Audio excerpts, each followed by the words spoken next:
Mirëmbrëma të gjithëve. Sot prej shumë muajsh, opozita doli sërish në shesh për të protestuar, ndërkohë që situata politike e vendit vazhdon të agravohet dita ditës. Vazhdon të agravohet dita ditës një krizë parlamentare ku tensioni mes pozitës dhe opozitës sa vjen dhe rritet, ndërkohë që spaku gjithnjë e më shumë po bëhet përveç një faktor drejtësie edhe një faktor politik. Njëri pas tjetrit hynë dhe dalin nga dyert e spakut deputet, zyrtar të lartë, ish kryetar bashkie, deri dhe tek sot që ishte shefi opozitës Sali Berisha dhe pak ditë më parë numri 2 i qeverisë zonja Belinda Balluku. Çfarë po ndodh? Çfarë u arrit në protestën e sotme? Dhe a do vijoj ajo me të tjera? Kjo është tema e sotme e emisionit, ndërkohë që çfarë pritet të ndodh? A është vetëm hapi i parë apo ishte një fishek zjarre në qiellin e mjegullt të politikës shqiptare kjo e sotmja? Nga selia e Partisë Demokratike kam kolegen Daniela Maloku. Daniela, mirëmbrëma. Regja, i lutem, nuk e dëgjojmë Daniela në studio. Daniela, çfarë po ndodh në selinë e Partisë Demokratike? A ka më njerëz aty apo me mbylljen e mitingut kanë ikur të gjithë?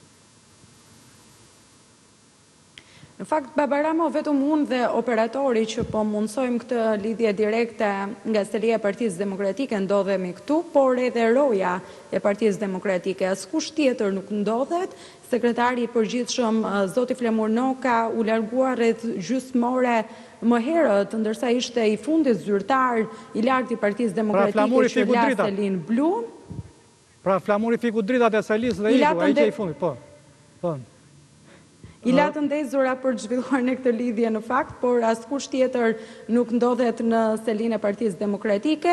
Zoti Berisha po ashtu nuk ndodhet në seli edhe pse zakonisht ai është i fundit që lë selinë blu në ditët normale. Miqtë atë, Baba Ramo, përtej Partisë Demokratike, në bulevardin Dëshmorët e Kombit, vetëm pak metra më larg nga këtu ku ndodhem, sot u luajt e njëjta melodi nga opozita, i njëjti refren edhe nga kreu i Partisë Demokratike, zoti Sali Berisha, i cili nuk arriti të mblidhte shumë qytetar përreth vetes në protestën e ditës së sotme, një protestë e cila u zhvillua disa muaj pas protestës së fundit që kishte zhvilluar Partia Demokratike dhe aleatët, dhe mesazhet e zotit Berisha ishin të njëjta, kryesisht drejtoheshin në drejtim të kreut të socialistëve zotit Edi Rama, për cilën sa herë del në bulevard Sali Berisha përbetohet se do ta rrëzoj, por deri më tani asnjë prej protestave nuk e ka arritur këtë qëllim. Ndërkohë që foltorja që nisi ditën e sotme dhe u nis pikërisht nga fjalimi i zotit Berisha, do të vijojë edhe përgjatë javëve të tjera, do të jetë një foltore çdo një javë me shpresën se demokratët do gjejnë aty përpara bulevardit hapësirën parlamentare që ato pretendojnë se u mungojnë. E për këtë arsye, Baba Ramo, fjalën kryesore sot e mbajtën deputet, pra u ngjitën në foltore deputet, të cilët dhanë mesazhet e tyre, por asnjëri në fakt nuk dha ndonjë mesazh aq të fortë sa, po themi, të na mbes në memorie edhe pas përfundimit të protestës. Pjesa kryesore e vëmendjes ishte pikërisht tek kreu i Partisë Demokratike, tek ajo çfarë zoti Berisha tha dhe tek numrat në bulevard që fatkeqësisht ditën sotme ishin akoma më të pakët se sa në protestat e tjera që janë thirrur përpara godinës së kryeministrit. Çfarë thonë organizatorët për këtë pjesëmarrje? Si e shpjegoj? Po është interesante në fakt sepse nuk ka patur një organizim tradicional të protestave në Partinë Demokratike. Pra, ndryshe nga më herët, kur zakonisht protestat i besohen ekipeve të Partisë Demokratike në degët lokale, këtë herë nuk ka patur organizim të mirëfillt të protestës. Ka patur një thirrje. Pra pjesëmarrësit sot ishin vetëm nga kryeqyteti dhe rrethinat e tij. Nuk ka pasur nga rrethet? Jo, në fakt ka patur, Jo, ka patur edhe nga rrethët, por kanë qenë shumë të pakët, Baba Rama, dhe këtë po përpiqesha të thoja, duke qenë se nuk ka patur një organizim të mirëfillt të protestës, kryesisht thirrja ka qenë nga leadershipi blu, por nuk ka patur punë me strukturat për të mbledhur njerëz dhe për t'i sjellë në bulevardin dëshmorë dhe kompet, ashtu si funksionojnë zakonisht protestat politike, që strukturat e Partisë Demokratike apo të opozitës merren me organizimin. Këtë herë ka munguar një organizim i mirëfillt dhe kjo u reflektua në fakt edhe në numrat që ishte në bulevard, ka mjaftuar thirrja e leadershipit blu, ndaj nuk mund të them që ka patur organizatorë Berisha ka lënë të kuptohet se kjo është kjo foltore është një parlament alternativ. E ka shpjeguar përse duhet ky parlament alternativ. Çfarë nuk shkon në parlament sipas tij që duhet të krijohet një parlament alternativ. Vazhdimisht në fakt, zoti Berisha dhe deputetët e Partisë Demokratike ankohen për mungesë hapësire në kuvendin e Shqipërisë. Kjo sepse sipas Partisë Demokratike, por edhe ajo që ndodh në realitet, sepse edhe sot në konferencën e fundit të kryetarëve u pa që një prej kërkesave që kishte Partia Demokratike u rrëzua. Pra vazhdimisht rrëzimi i kërkesave që opozitarët bëjnë në kuvendin e Shqipërisë, qoftë për mocion me debat, qoftë për interpelanca apo edhe për çështje të ndryshme që shtrojnë për diskutim në kuvendin e Shqipërisë, shpesh janë refuzuar në fakt, nisur edhe nga kërkesat që kanë bërë shoftë edhe për komisionet hetimore. Do ketë protesta të tjera, do institucionalizohet kjo si çadra ose si fenomene të tjera proteste, apo do jetë një gjë episodike dhe kalimtare? Zoti Berisha në fakt refuzoi që ta identifikonte me një, po themi, term që mund të na kujtojë zotin Basha. Prandaj u treguai kujdesshëm që në vend të termit çadër, sikurse mund ta, po themi, përmendim edhe zoti Berisha shquhet për neologjizma politike sidomos. Por pavarësisht çfarë emri i vë, don kjo që ndodhi sot do vazhdojë apo është episodike? Ajo do të vazhdojë çdo një javë dhe do të mbetet për të parë se sa do të jenë këto javë që do zgjasin më pas, pasi qëllimi i Partisë Demokratike është që të bëjë protesta periodike, por do të mbetet për të parë edhe nga vullneti që do të kenë qoftë deputetët, qoftë edhe qytetarë për t'u bashkuar kësaj foltoreja. Okej, falenderoj Daniela. Pra, për këtë temë kam një panel me 4 të ftuar në studio, është sekretari i përgjithshëm i Partisë së Lirisë, zoti Tedi Blushi. Mirëmbrëma Tedi. Mirëmbrëma, falenderoj ftesë. Përfaqësuesi i Brain Gain i Partisë Demokratike, zoti Tedi Kopliku. Mirëmbrëma, kënaqësi që jeni të pyetjet.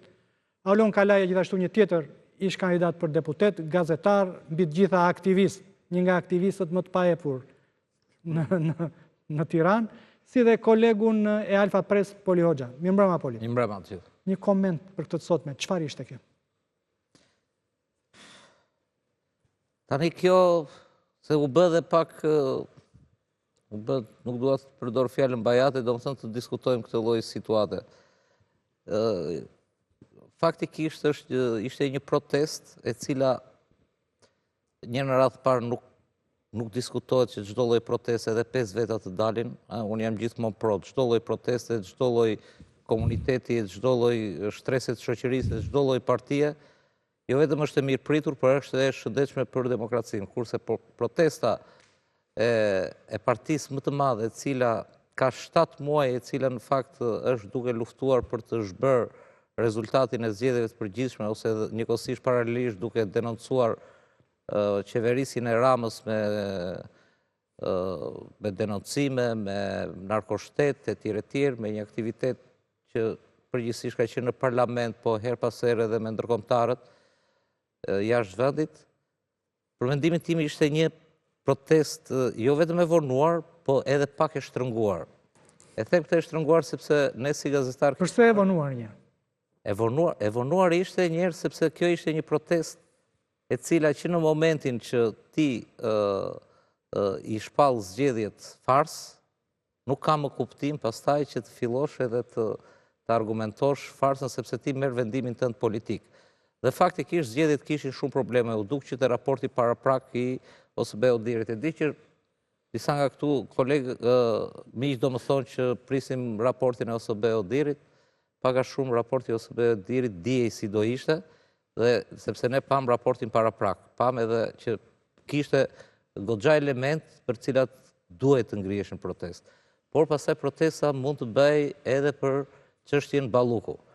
Më njëkohësisht. Por nga ana tjetër protesta mund të bëhet për çmimet babaram. Është një çmenduri në Shqipëri çfarë po ndodh me çmimet. Protesta mund të bëj për shumë gjëra të tjera, të cilat prekin direkt popullin dhe ti mund të arrisësh dhe marzhin e interesave si parti. Por gjithsesi vota është një gjë shumë e madhe. Dhe këto protesta u bën në mënyrë të shtrënguar. Pse e them fjalën të shtrënguar? Sepse u vure një... Të sforcuar, do të thuash. Të sforcuar. U vure një presion nga demokratët, nga poshtë lartë, edhe madje edhe nga disa deputet. Her pas here ne kemi qenë në studio, deputet si Gjingjoni ka patur debate edhe brenda grupit parlamentar, po edhe brenda kryesisë, kur u mblodh, që duhet ndryshojmë strategji, nuk mund të vazhdojtë, sepse u krijua ideja dhe po shkoj drejt një pike sikur grupi parlamentar ishte partia. Grupi parlamentar ishte... Po në një republik parlamentare, në parlament bëhet politika. Dakord, flas për vendimet e partisë. Nuk, për shembull, ka 7 muaj Baba Rama që nuk mblidhet Këshilli Kombëtar.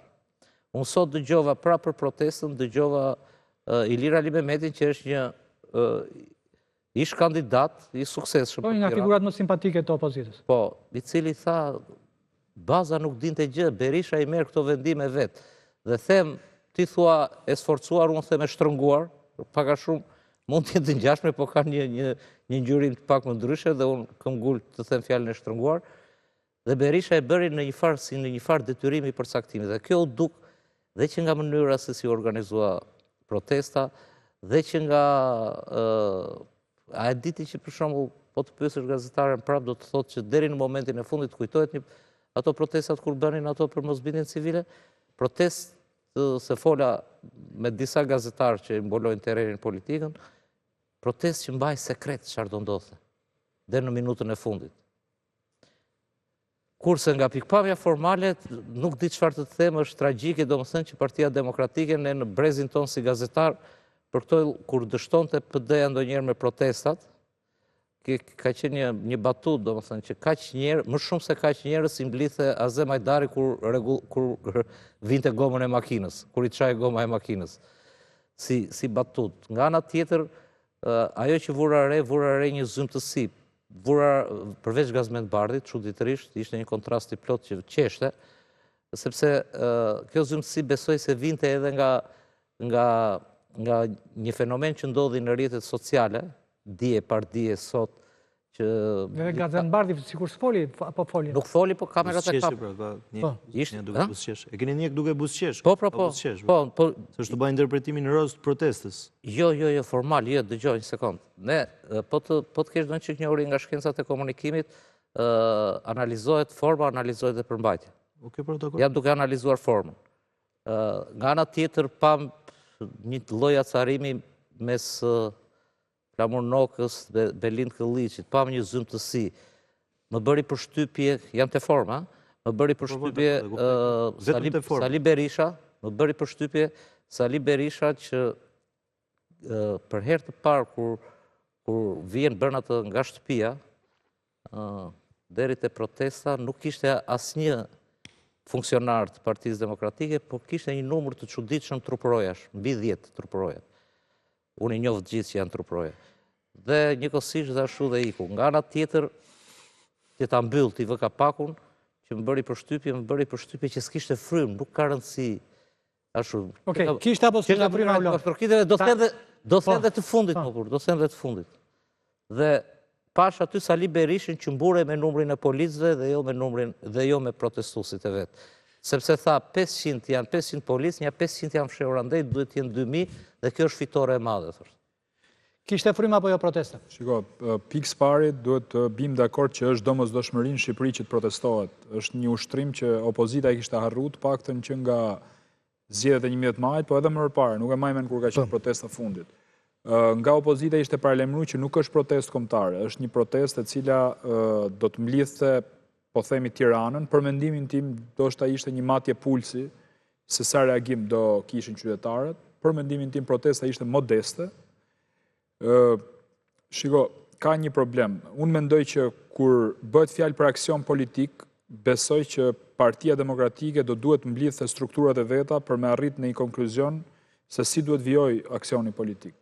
Mbledhja e Këshillit Kombëtar është domosdoshmëri, sepse është organi më i lartë ndërmjet dy kuvendeve që ka Partia Demokratike. Do flasim për çfarë do të ndodhi, se kemi gjithë kohën e mundshme para. Jo, çfarë duhet kishte ndodhur, po them. Okej. Që të arrinim, domethënë, një mobilizim më të madh, besoj unë, edhe të atyre që quhen deg të Partisë Demokratike, që janë më shumë se 61 kam përshtypjen tani, dhe të kishte një farë masiviteti. Tani kauzat e protestës kanë qenë të ndryshme, unë do ndalim të një prej tyre, pra 3 kauza kanë qenë, për me kuptu edhe, domethënë, pse u bë protestë. Bllokimi i parlamentit, ligji i barazisë gjinore, edhe don skandali Balluku, këto 3, apo ja? Skandali Belinda Ballugut. Për skandalin e Belinda Ballugut është i vënum, në fakt unë kam i thirrje për qytetarët shqiptarë që duhet kishin organizuar ata protestë pa lidhje fare me Partinë Demokratike. Sepse unë nuk besoj që jemi popull që ka nevojë për bari. Historia ka njoft dy lloj popujsh, populli ujk që të shtyp për drejtat e veta. Ti do një protestus permanent. I përhershëm, si e shpjegon? Edhe sot kam qenë protestë dhe marr pjesë në protestë kur ka kauzë normalisht. Protestë për me liruar Erion Velin nga burgu nuk kam dalë, me të thënë drejtën, s'kam ndërmend me dalë, por du të them që ka dy lloj popujsh, populli dele dhe populli ujk. Populli ujk të shy për drejtat e veta, populli dele ka nevojë për bari. Unë gjykoj që duhet shkojmë drejt popullit ujk për me dalë kur na vjedhen 50 milion euro, duhet kuptojnë që janë parët tona. Se shiko, ka një ndarje shumë të madhe ndërmjet qytetarëve dhe qeverisë. Qytetarët, ka disa qytetarë që mendojnë që këto janë lekët e qeverisë. Duhet t'i shpjegojmë dhe kjo është mangësia. Më lejo të bëj një ndërkallje. Po. Na e thonte miku jon Zhej, Ramet Past. Ramet Past. Dhe protestohet dhe në Serbi, prej gati një vit e sa. Dhe aty opozita është në gjendjen më skandaloze të mundshme. Por ama ty ka një lëvizje qytetare të jashtëzakonshme. Okej, këtu ti thua jemi popull dele. Jo, nuk thash jemi popull dele, duhet shkojmë. S'duhet jemi popull dele dhe që të presim bariun. Okej, dhe në Serbi ka rastisur bariu i keq i opozitës aty. Atje është shkollë tjetër, Muslimin Greqia shkollë tjetër, Serbia shkollë tjetër. Tani duhet ndalem pak të kauza. Pra, për 50 milion euro duhet me kuptu njerëzit që janë parët tona, nuk janë parët e thjesht që qeveria nuk është etnitet i pavarur, marrët nga taksat tona. Po kjo është mangësi dhe opozitës për me bo këtë edukim, domethënë, të qytetarëve. Së dyti, për çështjen e familjes, që unë kam me shumë merak, me të thonë drejtën, se kam qenë. Do t'i marrim gjitha merak. Do t'i marrim gjitha merak. Është shumë e rëndësishme ky momenti, sepse ka të bëjë me seriozitet në opozitës. Shiko, unë kam pa deputet të opozitës, me sa di unë ka 50 deputet, të cilët kanë dalë 10 ditë nëpër televizion dhe kanë folë kundër ligjit familjes. A di çka kanë ndodhur? Kanë votuar vetëm 36 veta kundër, edhe 14 deputet nuk kanë qenë aty. Domethënë, ai është ligji për mendimin tim më i rëndësishëm që është votuar në herë. Ky është gjykimi im. Tani opozita e di vetë këtë punë, deputetët e dinë vetë. Kam gjuhë deputet. Se kam shumë dyshime të mia për atë dorë. Ke dyshime? Kam dyshime, po do të pyes dorën që të më sqarosh. Atëherë, duhet të them pra që duhet ketë fare serioziteti. Nuk mund të thush që jam kundër ligjit dhe mos votosh kundër ligjit. Pra, unë mendoj që këta deputet duhet kishin sjell familjarët e tyre në protestë aty dhe duhet dilnin gjithë deputetët në protestë. Është ligji që domethënë jo 2 gjini, por na bë 72 gjini. Besoj e keni ndjek atë fjalimin e famshëm deputetit ADF-s në Gjermani. Pra ne jemi ca njerëz cilët është një laborator eksperimental në Shqipëri dhe këtu s'ka fare reagim. 21 vendet Bashkimit Evropian nuk e kanë votuar këtë lloj ligji. Prandaj kjo kauzë duhet ishte trajtuar me seriozitet. Je sigurt për këtë domun që në ligj parashikohen më shumë se sa 2 gjini? Po, i hap shteg edhe futjes në shkolla të këtyre agendave për me ju kërku fëmijëve tanë që kanë lind trupin e gabum dhe për me ju thonë mund të ndroni gjinin. Ju besoj e keni parë javën e kalume, ka ndodhi skandal median shqiptare, ku një transvestit, një djali kthym në vajzë, denoncoi mënyrën se si e kishin marrë dhe e kishin kthyr në gocë. E kishin fut në dhoma me 4 persona, e kishin bind, i kishin bo lavash truri, i kishin bind dhe sikur dhunohen nga prindrit, i kishin bo gjithë letra, dhe unë mendoj që ky është një moment për prokurorin.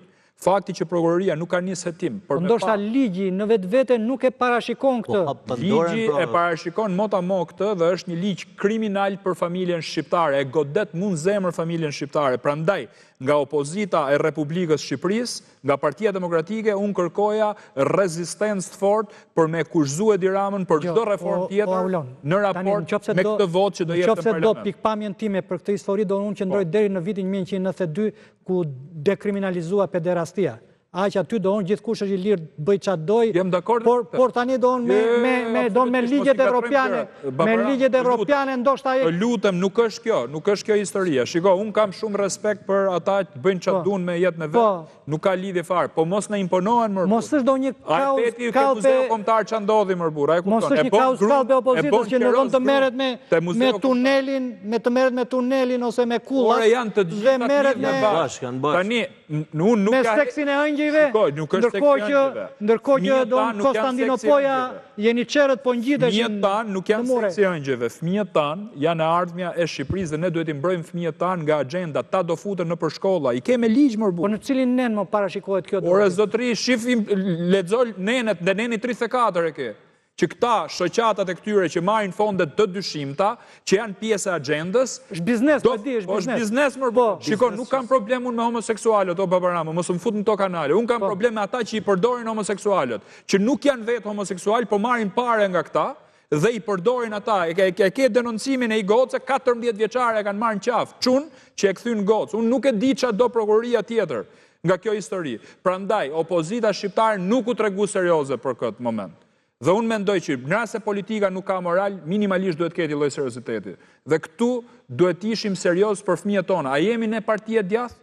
Jemi parti konservatore apo jo? Po konservatorizmi 3 shtylla ka, Zotin, familjen dhe kombin. Në rast se ty të rrezohet familja, nuk ke komb, sepse nga familja lind kombi, nga familja lind dhe dashuria për kombin, nga familja lind besimi në Zot. Patjetër, ty të janë rrezuar të treja shtyllat që ne besojmë këtë rast. Prandaj unë jam dakord me këtë logjikën, shiko se është vjedhja e Belinda Ballukut. Po dakord jam unë me këtë. Të protestojmë dhe për Belinda Ballukun. Po duhet të ishim serioz te kjo pikë e kësaj gjëje. Kaq. Okej. Kthehemi te opozita. Po. Pse e hapi këtë tempo do t'i rikthejmë sërish. Për pjesën e ligjit ajo, e kishe kaos të opozitës. Ishte një prej pikave ishte për familjen.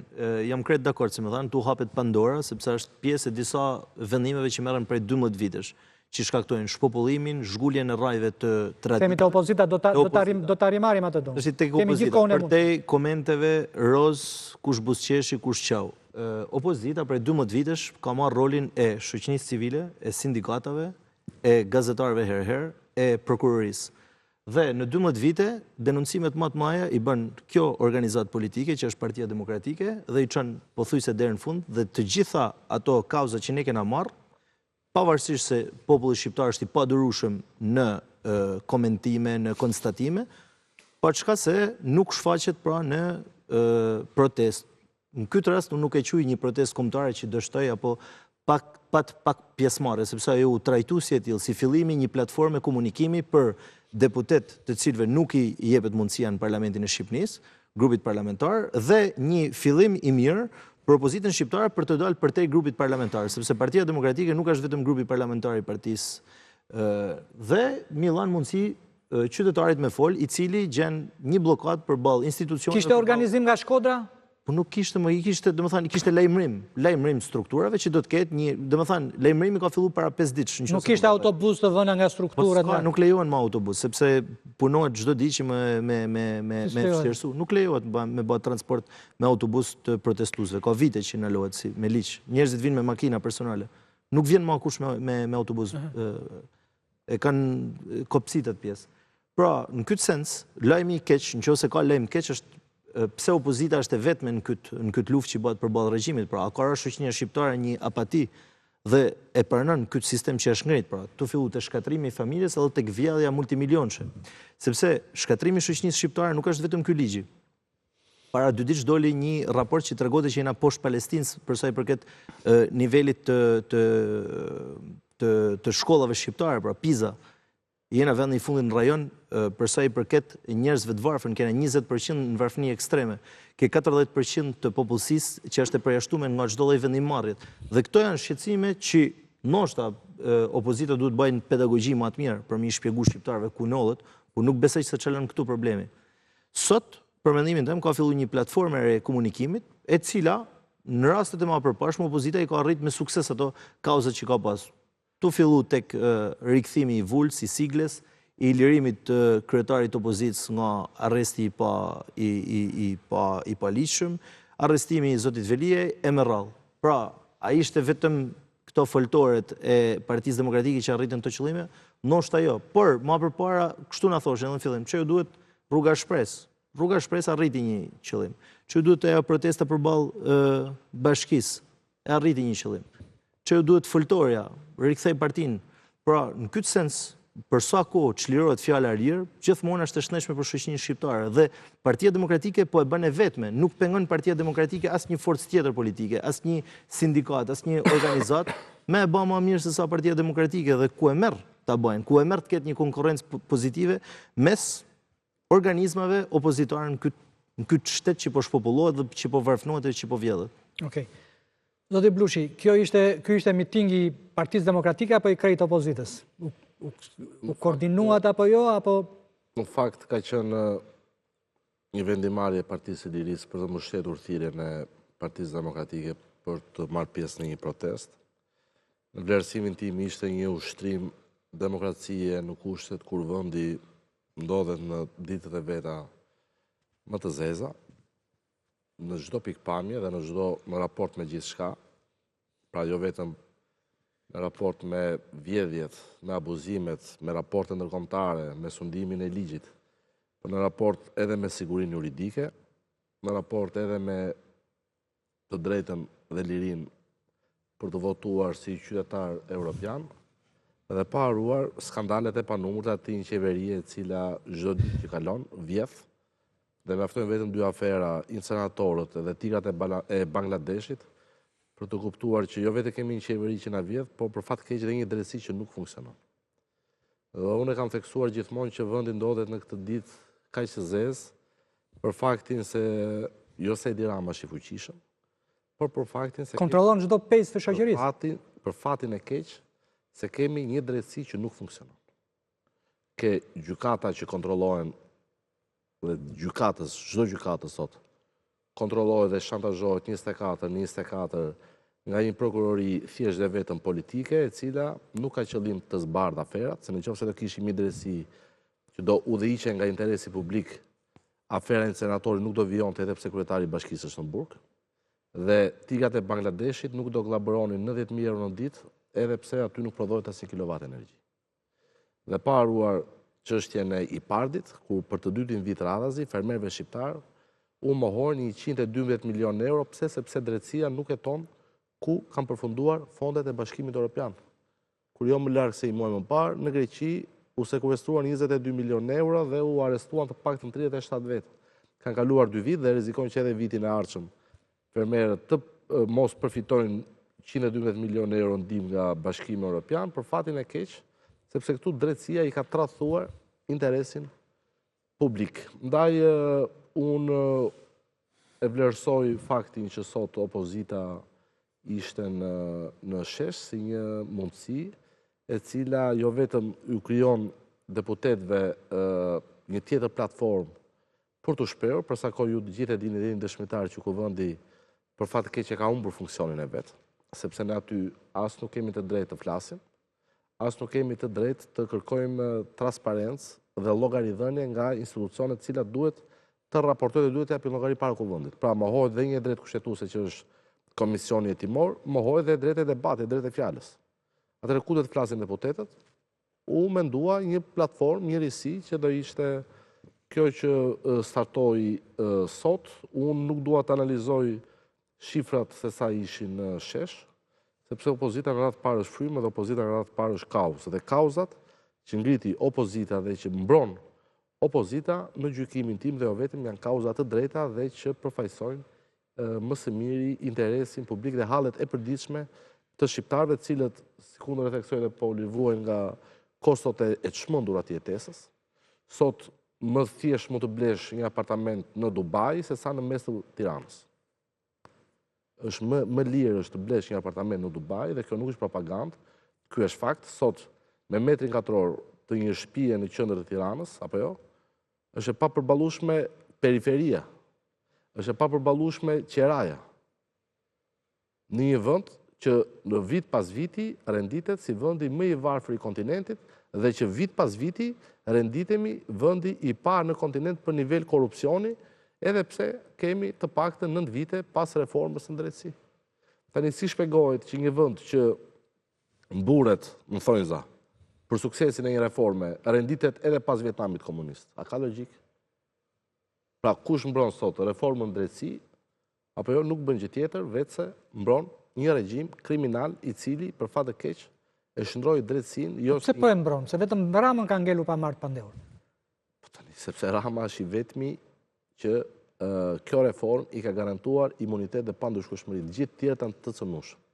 Kushdo në Republikën e Shqipërisë, më fal. Atëherë don Gjersa Doni është i vetmi që është i pacënueshëm? Është i cënueshëm përveç Edi Ramës. Sepse edhe afera e inceneratorit i çon tek Edi Rama. Edhe tuneli Llogaras, me që është afera më e freskët, pra që na kujtoi deri dje shqiptarët tregonin Barcoleta me urat që mungonin, besoj edhe ju e dini Barcoleta e pamshme. Kjo na ndodhi në Vlorë. Ku 2 ura ku janë? Në xhepin e Edi Ramës dhe në Belinda Ballukut.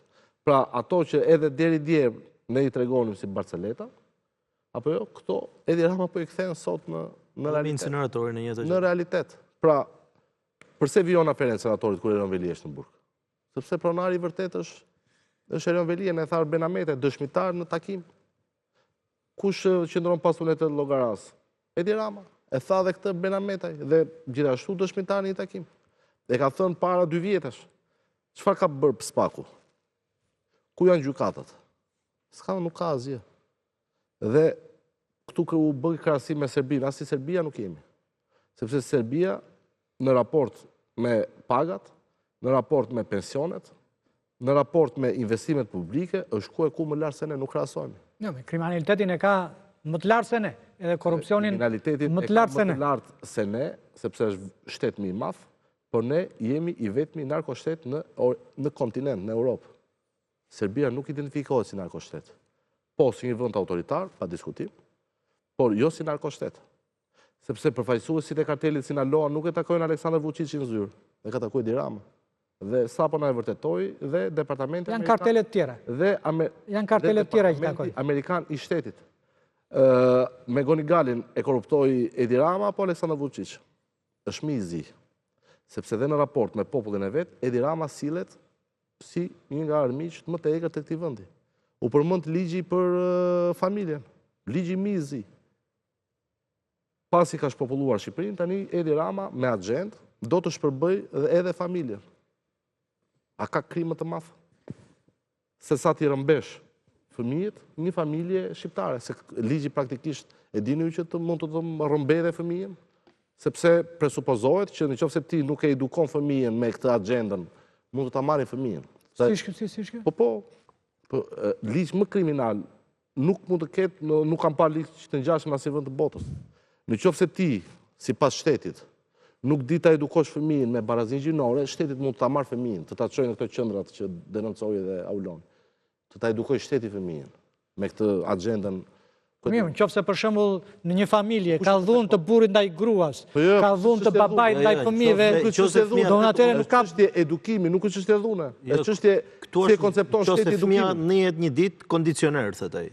Nuk e kupton prindi pse njihet ashtu. Fëmia ta merr fëmijën e edukon shteti. Më kupton ku jemi. Edhe shteti i thot po ti je kondicioner. Je kondicioner se që tavull nga goja. Shteti ta pranon. Po kjo është ta pranon se si mund ti të ndihesh atë. Si njihet fëmia, nuk ka rëndësi se edukon fëmia. Unë flas me babain dhe me nënën, ata nuk më kuptojnë që unë jam ndryshe dhe shteti të vjen në shtëpi ndark të më. Ja siguron lirinë për me kënë si gnihet. Ti e ke humbur të drejtën e prindërimit, e kupton? Deri ku kemi arritur tani. Tani ju thoni është opozita që duhet të nxjerrë njerëzit në rrugë për të protestuar për këtë fakt? Unë mi ka ata deputet që kanë votu kundër me, jo me 1, po me 2 duar. Okej, opozita, po dolën edhe këto shoqëria civile, Firi dhe i pastor Panua do në aty protestën, po dolën njerëz, mos siç është kjo shoqëri, do unë sari ta kuptoj. Se cili, pra kemi arritur në atë për fat të keq, jemi kthyer vite mbrapa, kur kujtohet e parlemërimi që kur të trokasin derën time, ndoshta nuk do ketë njeri kush të flasë. Poezia e Bertolt Brechtit. Për fat të keq, po shkem aty. Unë nuk uroj që dikush të trokas në derën e një familje shqiptare, por imagjinoni se sa familje të varfra kene gjithë vendin, ku për shkak të pamundësisë për të rritur normalisht një fëmijë, befas një ditë mund të trokasin xhandarët e Edi Ramës, thona, më vjen keq, po ti je i varfër, po unë do të marr dhe fëmijën, do të vjedh edhe jetën. Dhe kjo mund të ndodhë. Prandaj kërkohet një reagim. Unë prandaj dua të orientohet në gjykimin tim debati, pra a janë të drejta kauzat që ngre opozita? Unë them që po. A ka nevojë opozita të përmirësohet sa i përket organizimit? Pa diskutim që po. Por përballë organizimit të opozitës dhe përballë kauzave që opozita ngre, unë mendoj që kjo e dyta është më e vlefshme. Qartë. Po si shpjegohet mirë kjo opozita tradicionale PD, Partia e Lirisë, nuk bindin, se janë drejtuesit e tyre janë i ka konsumuar që janë në politik prej 3 dekada e gjysëm. Po këto partit e reja pse nuk po prokopsin? Si e shpjegon këtë ditë? Sepse partit e reja, Baba Ramon, e disa herë kemi që në studio dhe unë... Se unë shkoj me parimin që politika është biznes, është treg, dhe në treg nuk ka vakum. Në qofse do nuk ka kërkes, në qofse nuk ta jep dikush, del një ofert e re dhe do më s'ka bosh, s'ka vakum. Këtu të rendon edhe kjo ligjësi është shtyër. Partit e reja nga mënyra se si u sollën, nga mënyra se si veproi leadershipi i saj, nga të cilat ishin gjitha simptomat e partive të vjetra, të leadershipeve të vjetra, të egocentrizmit, të udhëheqësit parti, domethënë të njëshit absolut, është njësh dhe s'ka dysha, të populizmit, me atë kapën, rjeta e populizmit kapi diçka me ato vota që morën, por në fund fare treguan domethënë që bizotëronte interesi personal i leadershipit. Pse? Nëse do ishin bashkuar, ti shiko ti më bën pyetje mua për partitë e vogla që përpara zgjedhjeve filluan të çonin njëri tjetrin në spak, dhe shrifnin në njëri tjetrin kush do të flasë më përpara në një protest, etj. Dhe e gjitha kjo, domethënë e gjitha kjo dëmi më i madh, që ishte një moment historik për zgjedhjet e 2025-s, po dëmi më i madh është që e zhdukën këtë tek populli të perceptimi, e zhdukën këtë të modeleve të reja dhe për mendimin tim kanë ngelur prap dy. Se nuk dalin më donë, okej, nuk gjithë Berisha, nuk i ve njerëzit protestojnë, po këta pse nuk dalin protestojnë? Po nuk dalin sepse nuk krasin protesta. Fillim për këtë punë. Kanë qenë i mbaruar interesat personale, cave ju dolën e sapet, cave s'ju dolën, kur të filloj prap biznesi, atëherë do të shikojmë që do dalin. Kaq dhe pik. Këta janë ata. Nga ana tjetër, PD-ja vajti dogji dhe të pavarurit, si koncepti pastër etj. Me këto të fundit, ikë dhe të pavarurit. Në kuptimin njërës pavarur. Çështja e popullit, që thua ti, çështja e popullit, merë lexo që nga filozofët e tjerë, nuk i vijet faja asnjëherë popullit. Procesi i bërjes së popullit dele, apo sklav, apo çfarë të duash ti, është nuk... Debatoje jo me mua, me Aulonin që tha. Është i gjatë, dhe fillon, sepse dhe fillon, do më thënë, pikërisht nga përpunimi. Populli në qoftë se populli nuk është dele, populli është i çorientuar. Ka shkatruar elitet për. Prit sa mbaroj të lutem. Ka shkatruar elitet për të fillojë te elitet. Ka shkatruar elitet. Ka shkatruar elitet. Nëse 45 vite u vranë elitet, sot i përzen elitet. Dhe në momentin që i përzen elitet, noll kjo që noll. Dakor, ti e do, çfarë ditë e do që ti përzen? Ku të ndodh ajo? Kjo vesh emrin fajtorit pra. Ka një fajtor që ka pa mundsu demokracinë në këtë vend. Edhe fillojmë analizën për këtu. Sepse po i bën nga Kina. Po nuk do ta bëj unë analizën në këndvështrimin tënd, do ta bëj në tim. Po mirë, nëse do bëjmë një fjetë debat sepse. Po nuk mbarova dot as logjikën. Këtu është krijuar i gjithë sistemi që e çorienton popullin. E çorienton popullin media, e çorienton popullin. Si e çorienton media? Po patjetër po e çorienton popullin. Shiko modelet që të ofron media. Shiko modelet që të ofron media. Modelet më të suksesshme në politik, në këngë, në showbiz, në çdo gjë, ata proklamon media, mbaroi filmi. Dhe në biznes, ne nuk bëjmë dot një shkrim babaravo kur na kapin ata ndërkombëtarët ndonjërin me trafikant droge se do dalë një nga mediat. në kuptimin e showbizit apo e tjerë e tjerë. Tani, mos flasi budalleq. Dhe populli Si që kjo e showbizit e kështu se ta mora vesh të.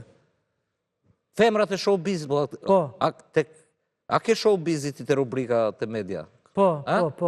Po, pra ato që... Po e kanë të gjitha ato, po. Po, pra ato që jetim në atje, her pas here, sa herë që ka do njeri, del që është e fejuara, e dashura, shoqërusja, e një trafikanti droge. Jo një herë, jo 2 herë, jo 3 herë, po kur sa herë që ndodhë probabiliteti që të dalë... Pra e ka në job description do në atë... Po.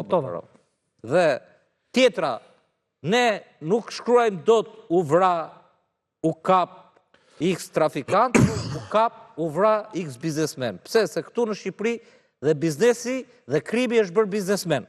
Babarao. Krimi është bërë biznesmen. Kush e ka bërë biznesmen? Politika, shteti. Se a i t'jep le ndërtimi, a i t'jep licens, a i t'jep rrugë, tendera, e tjere tjere. Dhe në gjithë të situatë fillon loja, a e peti atë të Edi Ramës videon ngushëlluse, videon përkujtimore, apo ku di unë çfarë për Fatos Nano? E pe? Po, eologjin, po. 70% e videos ishte çfarë ka bërë Sali Berisha në 97-ën, si kërciste antitanku dhe kalashin në 98-ën, në 14 shtator, kur sulmoj. Mirë, gjitha të vërteta ishin. Të gjitha të vërteta ishin. Të vërteta ishin, më burë, të vërteta ishin, që ishtë në Po, s'ishin thënë në kohën dhe në vëndë e dur. Qari ishte bërë Berisha Fatos Nano, si ishte ideja aty. Pse? Sepse, po se qari ka bërë ky Fatos Nanos, Edi Rama për shumë nuk e thoshtet. Po vetë që ju ka bërë Fatosi këtyre dyve dhe shqiptarve, pra për tjetër gjitha. Tani, pse është kjo? Kjo është, për këta kanë bërë një pipong dysh, edhe a i thot, edhe sot për shumë, po ta shikoj e komenton të Tauland Balla, thoshte, Këneta, thoshte, u këthyë në shoqat. E kupton?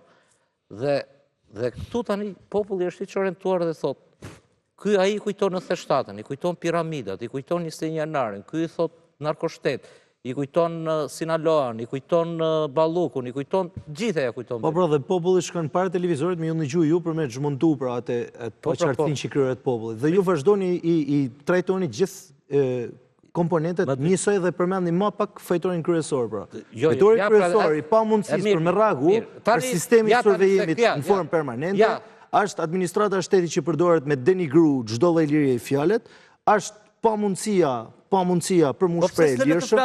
Po jo më burë sepse po thu, po bën, domethënë. Po lere më të them nuk jam dakord sepse unë nuk të ndërpreva. Po të ndërpres si isha dakord me shumë gjërat e tua. Mirë, më dakord, ti the që populli është i çmentur. Dhe populli ju pret juve për më janë shpjegu. Dhe ju i shpjegoni, sigur këtu janë gjithë njësoj. Na ka ftuar për opozitën, unë po flas më shumë për Edi Ramën. Okej. Nuk i folë të flasë vetëm për Edi Ramën. Folë pra për Edi Ramën, sepse Edi Ramën ka mundësu demokracinë në Shqipni, ka bë puç institucional. O, zotri, të thuj të popullit, tu shpjegoj popullit, se si kontrollet një person çdo lloj institucioni.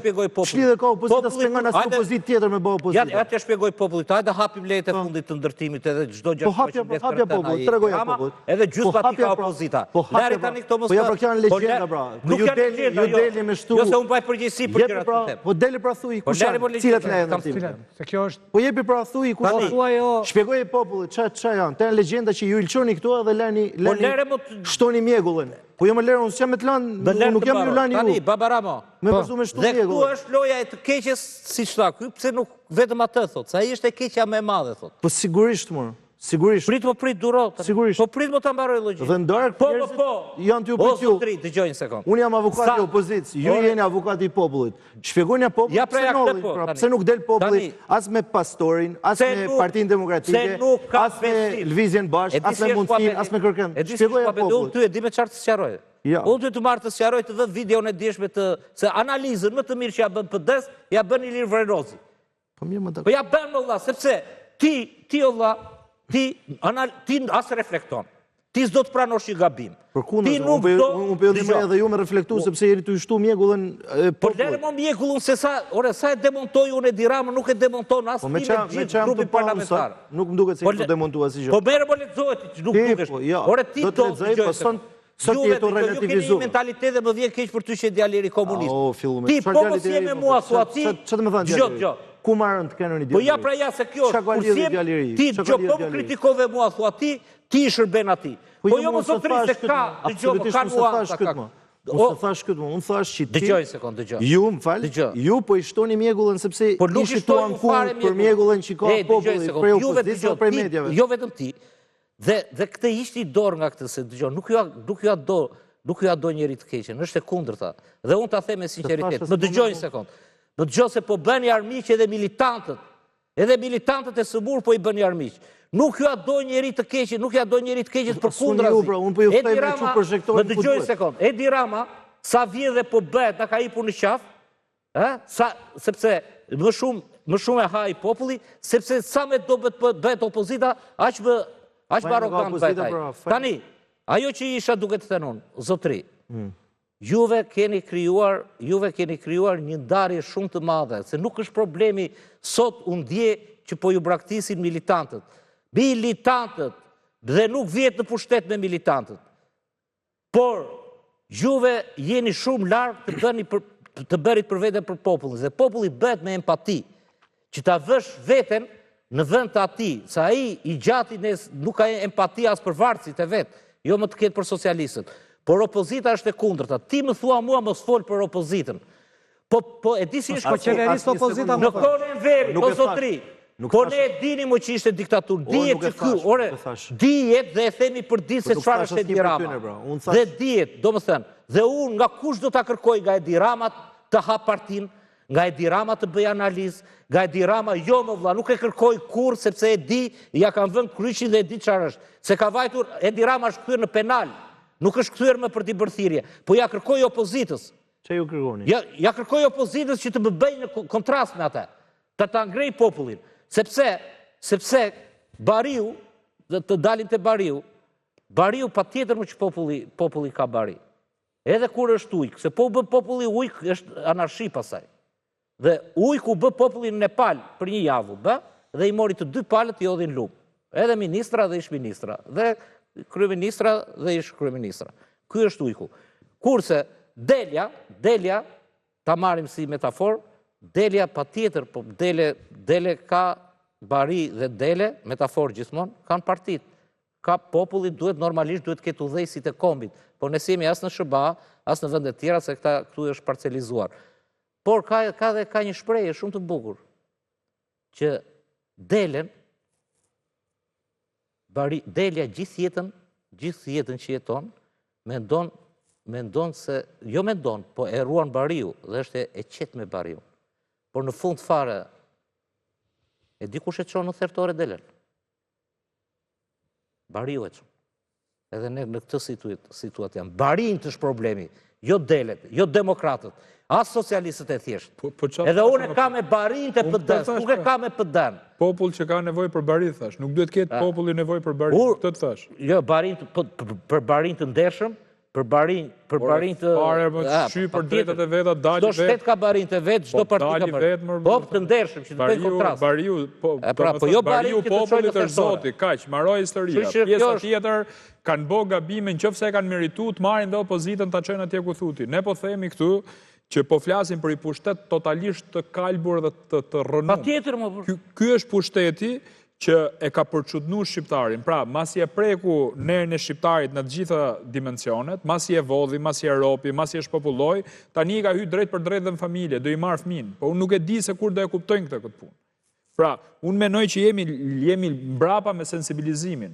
Dhe jam shumë dakord me Baba Ramën që thotë, ore, mos jeni ju duke u marrë me këtë çështje dhe harroni Belinda Ballukun, po më burr, është e vërtetë. Jo vetëm atë, po gjitha don pjesë të tjera të skandaleve qeverisë. Po me çat merresh më përpara, më burr, ai kupton këtu të ndodh nga i skandal, ai është mjeshtër i këtyre gjonave. Këtë ka bëu gjatë gjithë jetës vet. Nxjerri skandal tjetër, futi skandal tjetër. Asnjë mjeshtër është i mbaruar. Është që Frikacak i mbaruar ja ta tregojë vajti. Ore Frikacak jam dakord me ty, unë po them çfarë bëi me teoritë e komunikimit dhe me propagandë. Të lëri në këto. Ore ka 90% media se për vetëm Ali Bira. Vajti e bëri kokën me sapun gjithaj burr dhe ja bënte. Hajde takohemi. për 300 student vetëm se ishin qëndrestar aty dhe sa pa që populli, sa pa që ju vajti populli ju çonte sanduiç dhe ujë, iku truri. Ja kaq është, ja kaq duhet. Për atë. Tani kush ta mitizoi ty këtë tani, se unë se kuptova. Nuk e mitizova. Unë thash një të vërtet që ky është mjeshtër i propagandës. Nuk është alibi. Ramën e mbron Blinkeni. Ramën e mbron Bideni, Rama ka Sorosi, Rama ka kartelet të mëdha të drogës. Prit, të mbaroj. Rama ka kështu të gjithë. Po juve prapë disfatit, për mua nuk, kurse unë do thosha kështu. Rama ka 3 qerekun, ka 90% të gjithë njerëzve dhe sa herë që i vë dhe i ndëron, i ka për në burg të vërtetuar tani dhe rrugës. Kaq mjafton. Kurse ju e mitizoni, do më thënë vetëm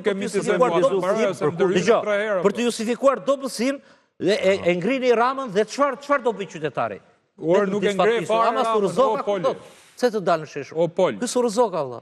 Mirë, okej. Ndoshta ndikojnë edhe gjithë opinion bërësit që opozita ka mbaruar, ky është i gjithë pushtetshëm, ky flet 3 herë në ditë telefon me Trumpin, ky ka motor të madhe Melonin, ky done ka përveshi Macronin. Dhe puna ka një televizor të mathun, ka një televizor të mathun Baba Rama dhe e ndava, i ke parasysh kur dajnë, dhe i futa gjithë ekranet. Dhe gjitha i jepnin fjalimin e Sali Berish. Për lera i sekund. Nuk është ajo, unë e dim që Rama ka mediat më në kontrol. Nuk i ka munguar Sali Berishës 4 vjetë, Baba Rama. Nuk i ka munguar Sali Berishës. Gjithë analistët të të njohë, gjithë studio, Berisha e bën Berisha e mund përgjashtuar, Berisha e bashkot, Berisha e këshu. A di si bat mytja informacionit, nuk është të thënë me të pengu me dalë me folë. Mytja e informacionit bëhet edhe me inflacion në informacionit. Në qovë se në 2005 ke pas 1 emision, 2 emisione, sot ke, për 1 minutë më burë, ke 45 emisione televizive dhe njerëzit janë të mytur në informacion, ka informacion, ka te mushje me informacion, dhe qytetari shqiptar është i çorientum totalisht, pra. Dhe nuk do me thanë që duhet me të pengu me dalë me folë për me prish informacionit. Shiko, këtu ka një regje dhe totalisht dakord me Olonin. Ke 70% që i di unë, se mund t'jenë më shumë, 70% të dekve të def që pas zgjedhjeve kanë vënë ky që nuk i ka hapur njeri. Zbrit atje në bazë. Mos e lër pushtetin të manipuloj njerëzit. I sqaroj në bazë. Mos rini të gjithë atje, nuk po flas për ty atje në parlament. Dalin aty, ca dalin, ca s'dalin ata me... Ata maroj unë ideja, burse më ke ndërhy 3 herë. Unë kam respekt për... Nishat e fjalla ime. Jo, e parove fjallën tate. Unë s'kam ndërhy asnjëherë. Më ke ndërhy 3 herë shumë mirë. Unë asnjëherë ty orë. Po 3 herë, more fjallën mërë për 3 herë. Nuk ka rëndësi, mora fjallën time. Tani do t'jap... Sa fjallë, edhe sa fjallë kam. Gjitha fjallët që kam unë, tani e të i ka ullon. Jo, nuk e du, unë t'jap me knejsi. Tani, më vure do më thënë në mendje dhe në emision, gjona që unë nuk i thash. Vetëm unë që nuk jam disfatist. Unë i kam bo vrejtje opozitës që ta heqi den që nuk ka zgjedhje me Edi Ramën. Zgjedhjet me Edi Ramën fitohen, për menimin tim. Unë kam menim tjetër. Ti fitove për mua realisht. Okej, dakor. Lezha fitoj. Durrësi ka rezultat më të mirë. Lezha nuk e di ka fitu, po... Lezha, fitoj. Qarku. Qarku më pëdëja në Lezhka, si vota. Jo, fitova se te për qytetin. Tani, ideja është këtu. Qëllimi opozitës në këtë regjim, absolutisht, se ka gjithë pikpamjet e regjimit, është që duhet fitojnë në të lloj mase që manipulimi i zgjedhjeve të mos arri për me ja mund do të fitoren. Pra, do fitosh me 10% kundër Edi Ramës, me manipulimin që do bëjnë këto, me blerjen e votës, me administratën, me qatë dushti, me patronazhistat, ti do fitosh me 5%. Kemi mundësi me botët punë? Unë edhe me 5% dhe ngrihet populli. Falë, jo, mirë më një sekund. Unë po them përfitore, vëlla, unë jam përfitore, nuk jam unë për humje. Unë jam përfitore, opozita duhet jetë kompetitive, nuk duhet të rritë fjala e rëndësishme është pjesëmarrja. Fitoria, absolutisht që është krejt e mundshme edhe në këtë lloj regjimi që ka bëu këtu. Mjafton që ne të jemi serioz, nëse politika të thash nuk ka moral, duhet ketë lloj serioziteti, duhet nxjerrim kandidaturat më të mira që të kemi në treg dhe duhet bëhet fushat shtëpi, me taku njerëzit. Po kur të shkosh te njerëzit, duhet ta kesh moralin e lartë, jo me shku me Range Rover dhe me Dolce Gabbana. Duhet i shikosh njerëzit në sy, edhe ti flasësh për hallin e vet, që ata të shikojnë që te ti do gjehet shpresa. Tani nëse ne jemi të gjithë njësoj dhe nuk ka kontrast, këtu ka probleme pastaj. Prandaj unë mendoj që edhe zgjedhjet e pjesshme lokale duhet ishin një test për neve, për Partinë Demokratike, që të kishte dalë me figura relevante të rrethave, për me shku në Partinë Demokratike, apo aleatët nuk ka rëndësi, pra të ishin figura të forta politike, për me marrë qikera Parti Demokratike këto komër. Pra u gabua që u dol vetëm me kandidat të pavarur. Nuk ishin kandidat, ato ishin anonim, ti jemi realist. Shumica për atyne nuk i një familje vetë. Tani unë pa dash me fyë njëri, janë njerëz që kanë marrë grush votë. Si dim unë e ti në Tiranë, po ku dim ne për shembull ato të riku dhe njojnë asë njojnë. Është fyrje për Partinë Demokratike dhe për opozitën me dalë me 2000 vota në Vlorë. Nuk e di sa ka marrë, 2020 vota, nuk e di. Mos t'ja haj hakun. Tani më vje keqe burrë, jenë në Vlorë, e kupton tani. Nuk jenë në Selenic, bashkinë Selenic, që okej, është bashki e vogël, anë Libohov, që janë këto bashkitë të tjera. Por me gjithë respektin që kam me ta. Tani, unë mendoj që Gogoli Rama nuk e mitizova unë Rama, unë thash është mjeshtër i propagandës. Tani, e kam gabimun që ka Rama 95% media shqiptare. I ka shteruar Kandili, për mua. Okej, unë po ta them fitohet me Ramën, po tani ti s'po mlerë. Unë po të them fitohet me Ramën, po të them ka dhe media. Po të them një talent të fanë. Po pra, unë jam duke të thonë këtë gjë, dhe ti më thu mu e mitizoj, jorë nuk e mitizoj. Unë jam ndesh me te dhe do ndeshe me te dhe do fitojmë, pa tjetër. Nuk diskutohet fare kjo histori. A i tjetë kush doj dhe të marë kriminella sa doj, si që do i shkojnë në burg, disa deputet tani, që po flasin, do i shkojnë në burg. Ti jemi realist. Se edhe ajo që doli certifikata sigurisë nuk është pak, apo jo? Që ka ndodhë. Pra do ketë zhvillime. Tani, që të kthehemi te thelbi çështjes. Unë du të kuptoj se ku do arrijë opozita me këtë. Si është certifikata sigurisë? Certifikata sigurisë pra disa deputet 36 deputet, po pa. Po s'është ai thelbi, nëse tani vim pak tek qartësia e opozitës. Se harroj këtë punë, është mashtrim, ç'është. Jo, nuk e di nëse është mashtrim sepse nuk mund të shpreh DSK-ja pa bërë kërkesë deputeti. Janë lojrat e Edi Ramës për të implikuar dhe opozitën, pra nuk ka vetëm nga mazhoranca deputet me probleme me ligjin, po ka dhe nga opozita, asi nga deputetet që me sa jam informuar unë, sot në kuvend, se u informova për të çështje, nuk mund të shpreh DSK-ja për sa kohë asi nga ata deputet nuk ka bërë kërkesë, që ore janë figure e pastër apo s'jam figure e pastër, që DSK-t t'ia përgjigjen, sepse aplikimi është personal, nuk mund të ka ndryshuar ligji sepse ti mund të marrësh pjesë si deputet atje, ti shoqër zotit Sishe, domethënë po. Unë s'jam se unë kam edhe për top si certifikatën e sigurisë, po. Ti mund dëgjoj atje, ajo lista mirë, tani kjo do verifikohet. Do verifikohet, besoj unë se ajo lista ishte domethënë se janë lojrat e dirës. Okej, e te i kalojmë. Do verifikohet, e te i kalojmë. Tani ajo që du me kuptu unë është cila do jetë hapi radhës i opozitës. Pra çfarë do bëhet, çfarë do ndodhë, se gjithmonë frika kur organizohen protesta është dita nesërme. Flasim pas një hapësire të shkurtër publicitare, pjesën e dytë. Patjetër. Pikërisht për do flasim. Publicitet.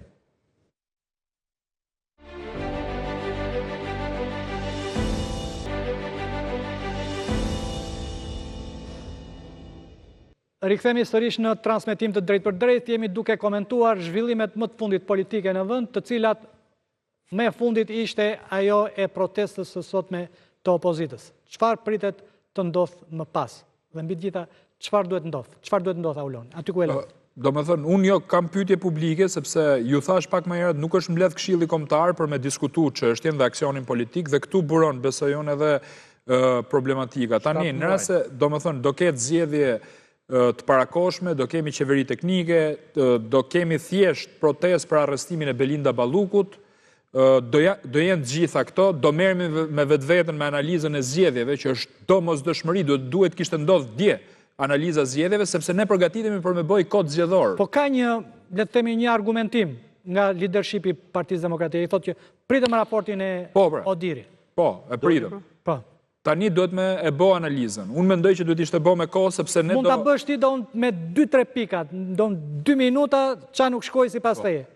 E para, do më thënë, duhet majnë përgjegjësi drejtuesit e qarqeve që kanë marrë rezultate zhgënjyse. Çdo kandidat për deputet duhet majnë përgjegjësi për kutinë e lagjes vetë, mendoj unë, sepse në politik nuk zë vend ajo shpreha që asnjë profet nuk pranohen në vendin e vetë. Në rast se ty nuk do lagja, ka probleme. Po flasim gjithmonë për kuti që janë relevante, që ka shku herë PS-ja, herë PD-ja, ose kuti gjithmonë djathtas me 170 vota plus etj, se analiza bëhet me terma konkret.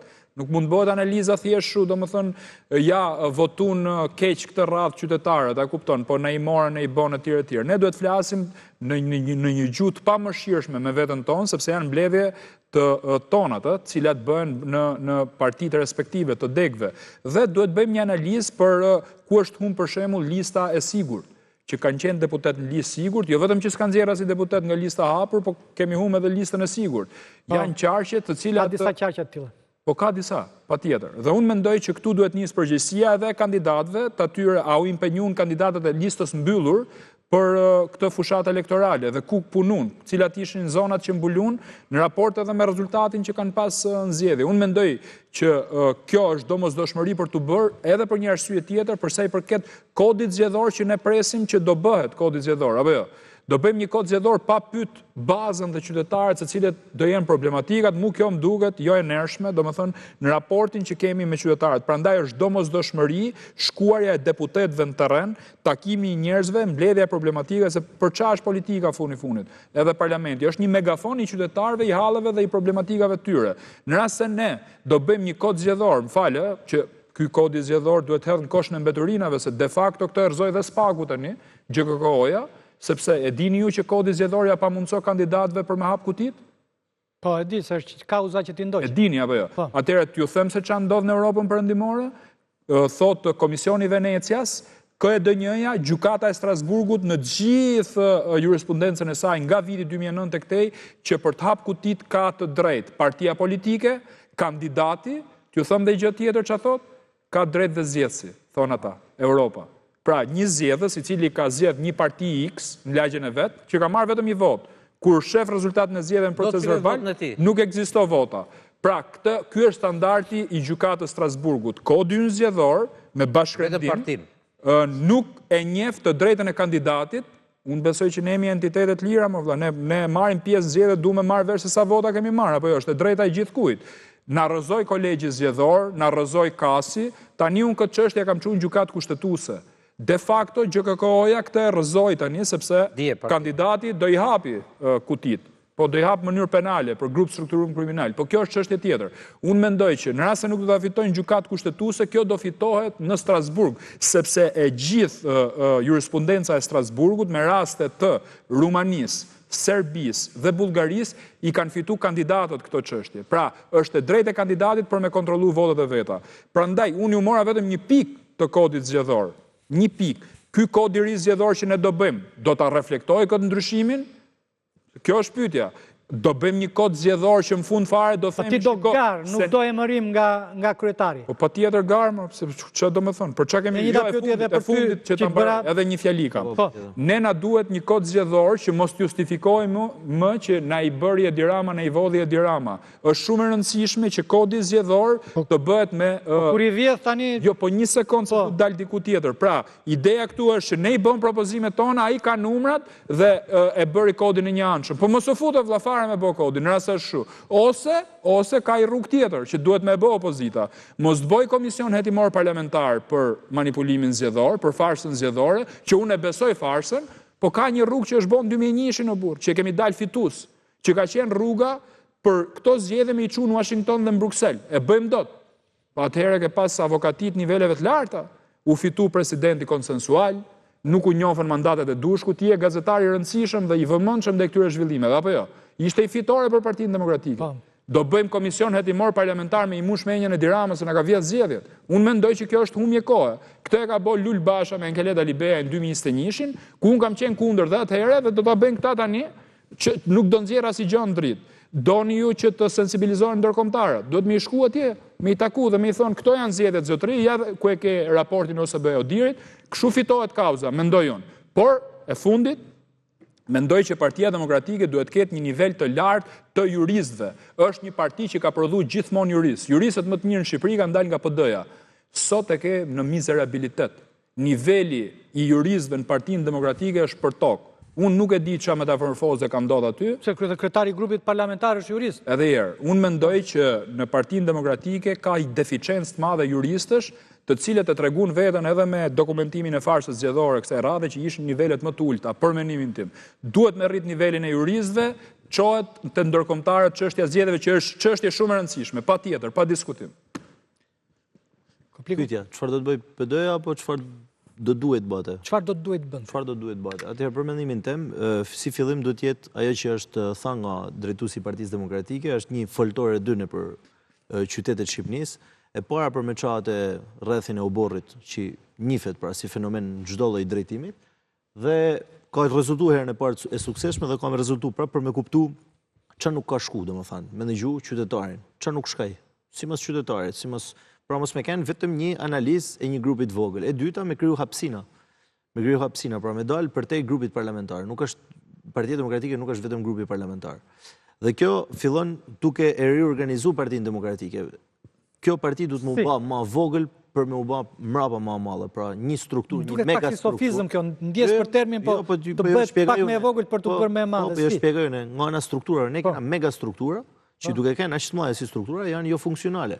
Dhe kjo nuk vjen vetëm për strukturimin e Partisë Demokratike. Po ka struktura, që nga seksioni, grup seksioni, dega... Janë totalisht fiktive, dhe jo thamune sepse vinë nga një eksperiencë e garës fundit. Janë fiktive ata struktura.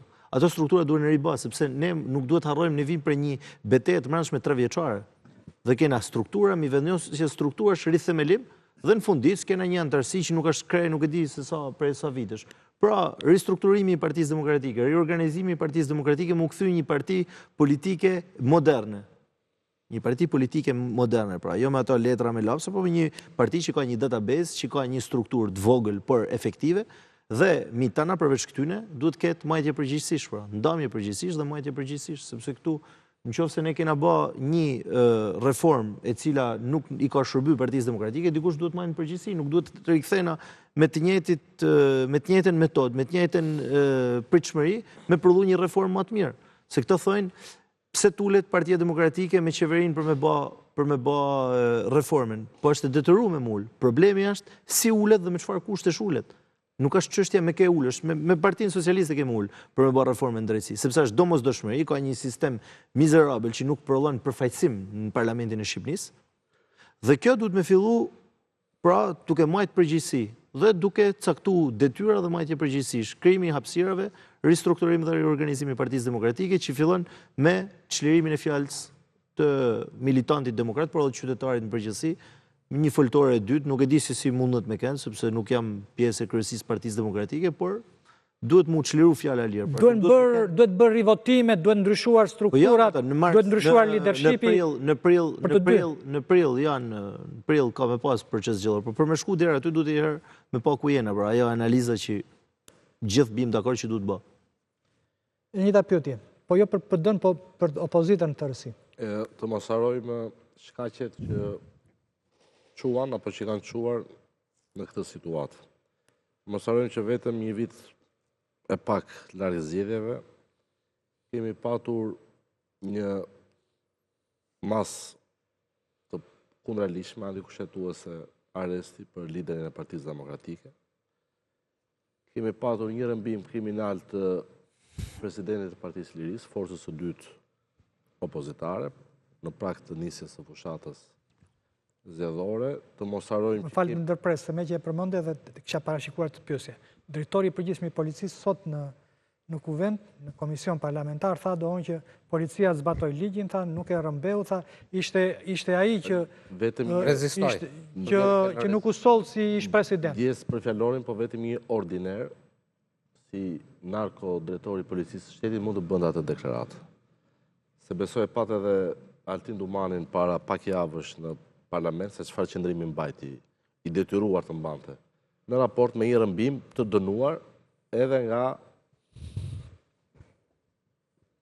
Europian. Pra ju kujtoj ish kryeministrin Renzi dhe një ngjarje kriminale e cila nuk besoj se ka shqiptar që Eduard Roket përveç narkodrejtorit policisë i cili ende vijon të ketë 2 celular të sekuestruar, nëpërmjet të cilëve i bëhet presion në SPAK, dhe që mos harrojmë është kjo strukturë e cila e amnistoi pas kallëzimit. Si ka është fakt publik, ka qenë një nga dekonspirusit më të mëdhenj të aksioneve të policisë për kapjen e elementeve më të rrezikshëm kriminal. Para se të emëroj drejtor, celularët e tij janë sekuestruar dhe ende nuk ka një përgjigje nga SPAK, sepse qatësisht janë bashkë aleat, pra ja kanë marrë celularin për t'i bërë presion dhe për ta urdhëruar që të bënte atë rrëmbim kriminal dhe mafios që realizoi në 21 tetor të vitit të kaluar, pra vetëm një narkodrejtues policie, apo jo, i cili nuk ka guximin as të japi konferencë shtypi me mediat, e jo më të përgjigjet e të jap llogari para parlamentit, mund të bënte atë deklaratë ordinere, vetëm një ordiner, jo më është turp ta quash, se fyen gjithë ata policë të ndershëm që ka vendi. Dhe për të u rikthyer tek pyetja juaj, pra përveç faktit që kishim një lider opozite i cili u mbajt në arest shtëpie për 333 ditë, një lider tjetër opozite si zoti Meta që vijon të mbahet në izolim ekstrem pa asnjë fakt dhe pa asnjë provë penale, dhe të mos harrojmë që kemi një raport final të OSBE-Odirit që çfarë certifikojnë në fund ditës. Zgjedhjet nuk ishin as të lira, as të ndershme, as të fshehta, as të barabarta. E kanë shprehur ndërkombëtarët qëndrimet e tyre, si kundër e shprehu dhe kreu emisioni të vëzhguesve ambasadori Zanier, se çfarë ishin këto zgjedhje, dhe si kundër e shprehu dhe kreu emisioni të vëzhguesve të Parlamentit Evropian, eurodeputeti Gakler, i cili në zemër të Europës deklaroi botërisht se bandat kriminale penguan rotacionin politik në vend. Doni të bëjmë analizë. Ka analizë më konkrete se kjo? Kur ta thot kreu emisionit të vëzhgimit që bandat kriminale penguan rotacionin, kur ta thot raporti OSBE-Odirit që jemi kthyer të paktën 3 dekada pas, ku shteti është shkrirë me partinë. Opozita nuk ishte në garë, pra PD, Partia e Lirisë dhe forcat e nuk ishin në garë me PS-n. Ishin me gjithë shtetin e vendosur në dispozicion të Edi Ramës. Dhe kur të them shteti, nuk kam parasysh vetëm policët, armatën e madhe të arsimtarëve, të mjekëve, por kam parasysh edhe një strukturë si SPAK, e cila qartësisht është vendosur në shërbim të Edi Ramës, duke mos hetuar, pra duke mos u orientuar nga interesi publik, dhe përmenda çështjen e IPARD-it edhe gjithë aferet e tjera që nuk hetojnë dhe që s'kan për të hetuar sa kohë. A janë marrë pandehur? Më falë, kush është? A është Erion Velia sot pas hekurave? Kush ka një shpjegim nga SPAK që pse afera dhe pse pagesat vijojnë? A mund të ma thoni? Ose ka kontratë? Dhe mund të kesh penalitete si që rasti Beketi. Kontratë për çfarë? Se ka një shërbim që nuk kryhet dhe kjo është rasti më flagrant. A është hirur ndonjëherë Edi Rama që i dha 8% bonus kompanisë insenatorëve kur kompania nuk ekzistonte as në letër?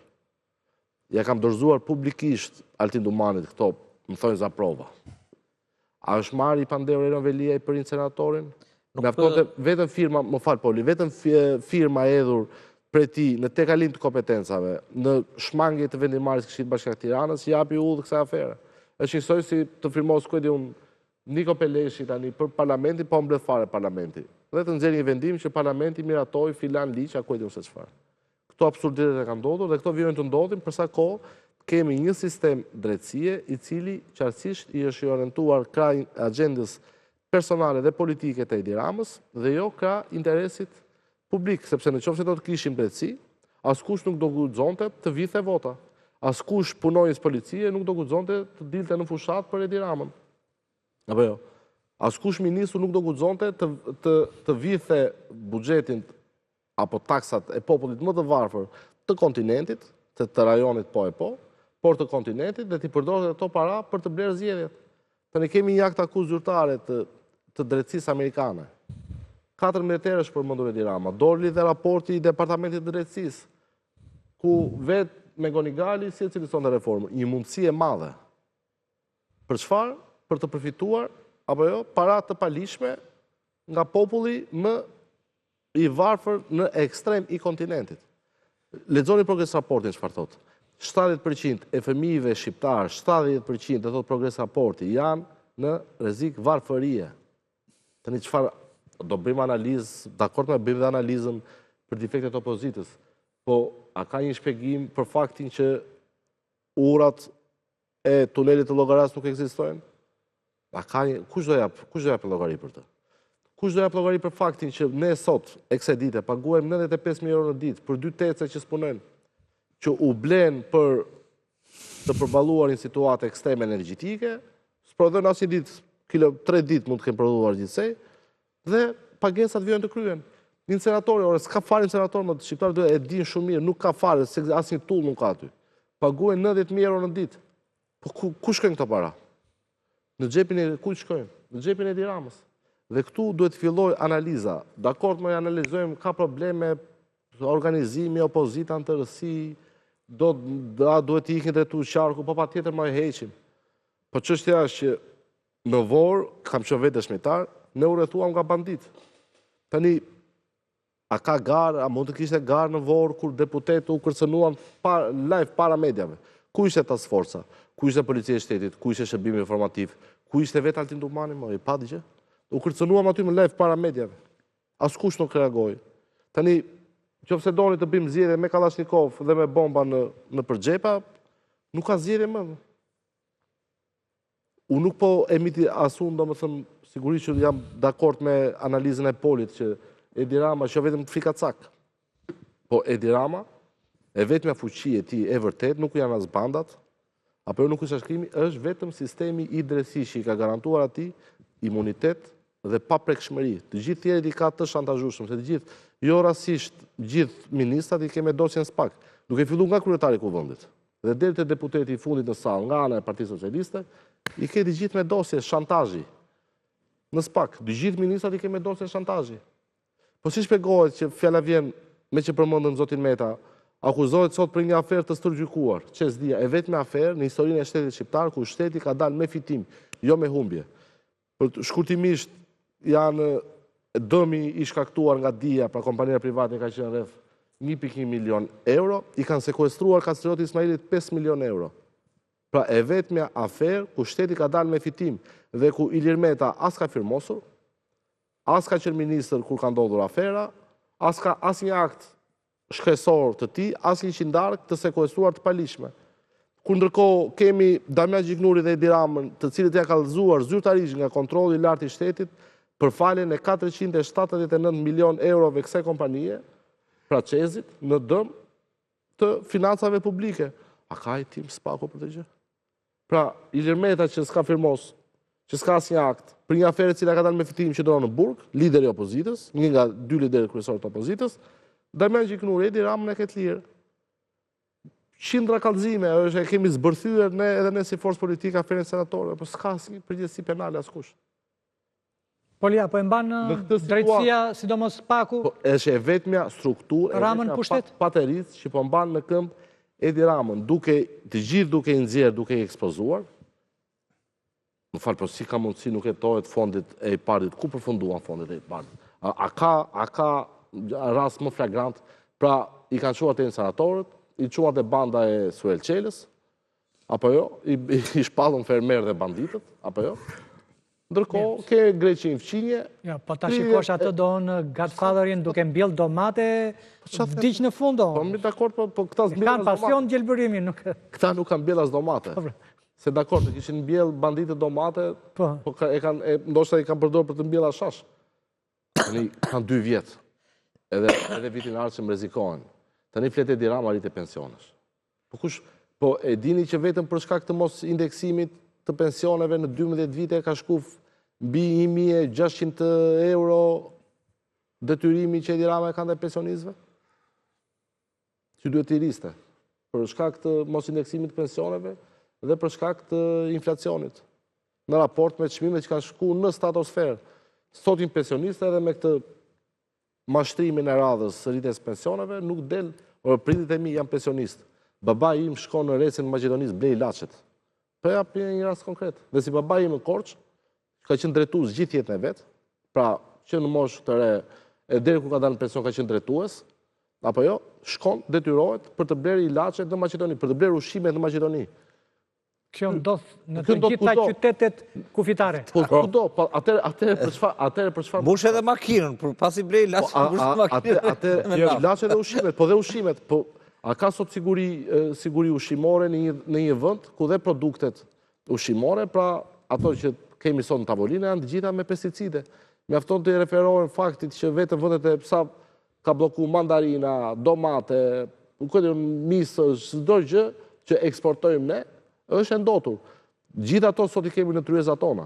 Në një vend që s'ka siguri juridike, se s'mund të flesit për siguri juridike kur anëtarët e gjykatës kushtetuese shkarkohen brenda ditës, ku nuk ke siguri ushqimore dhe ku nuk ke siguri jete, e pas se çfarë ndodhi në një nga vendet që presupozohet të ketë sigurinë më të lartë.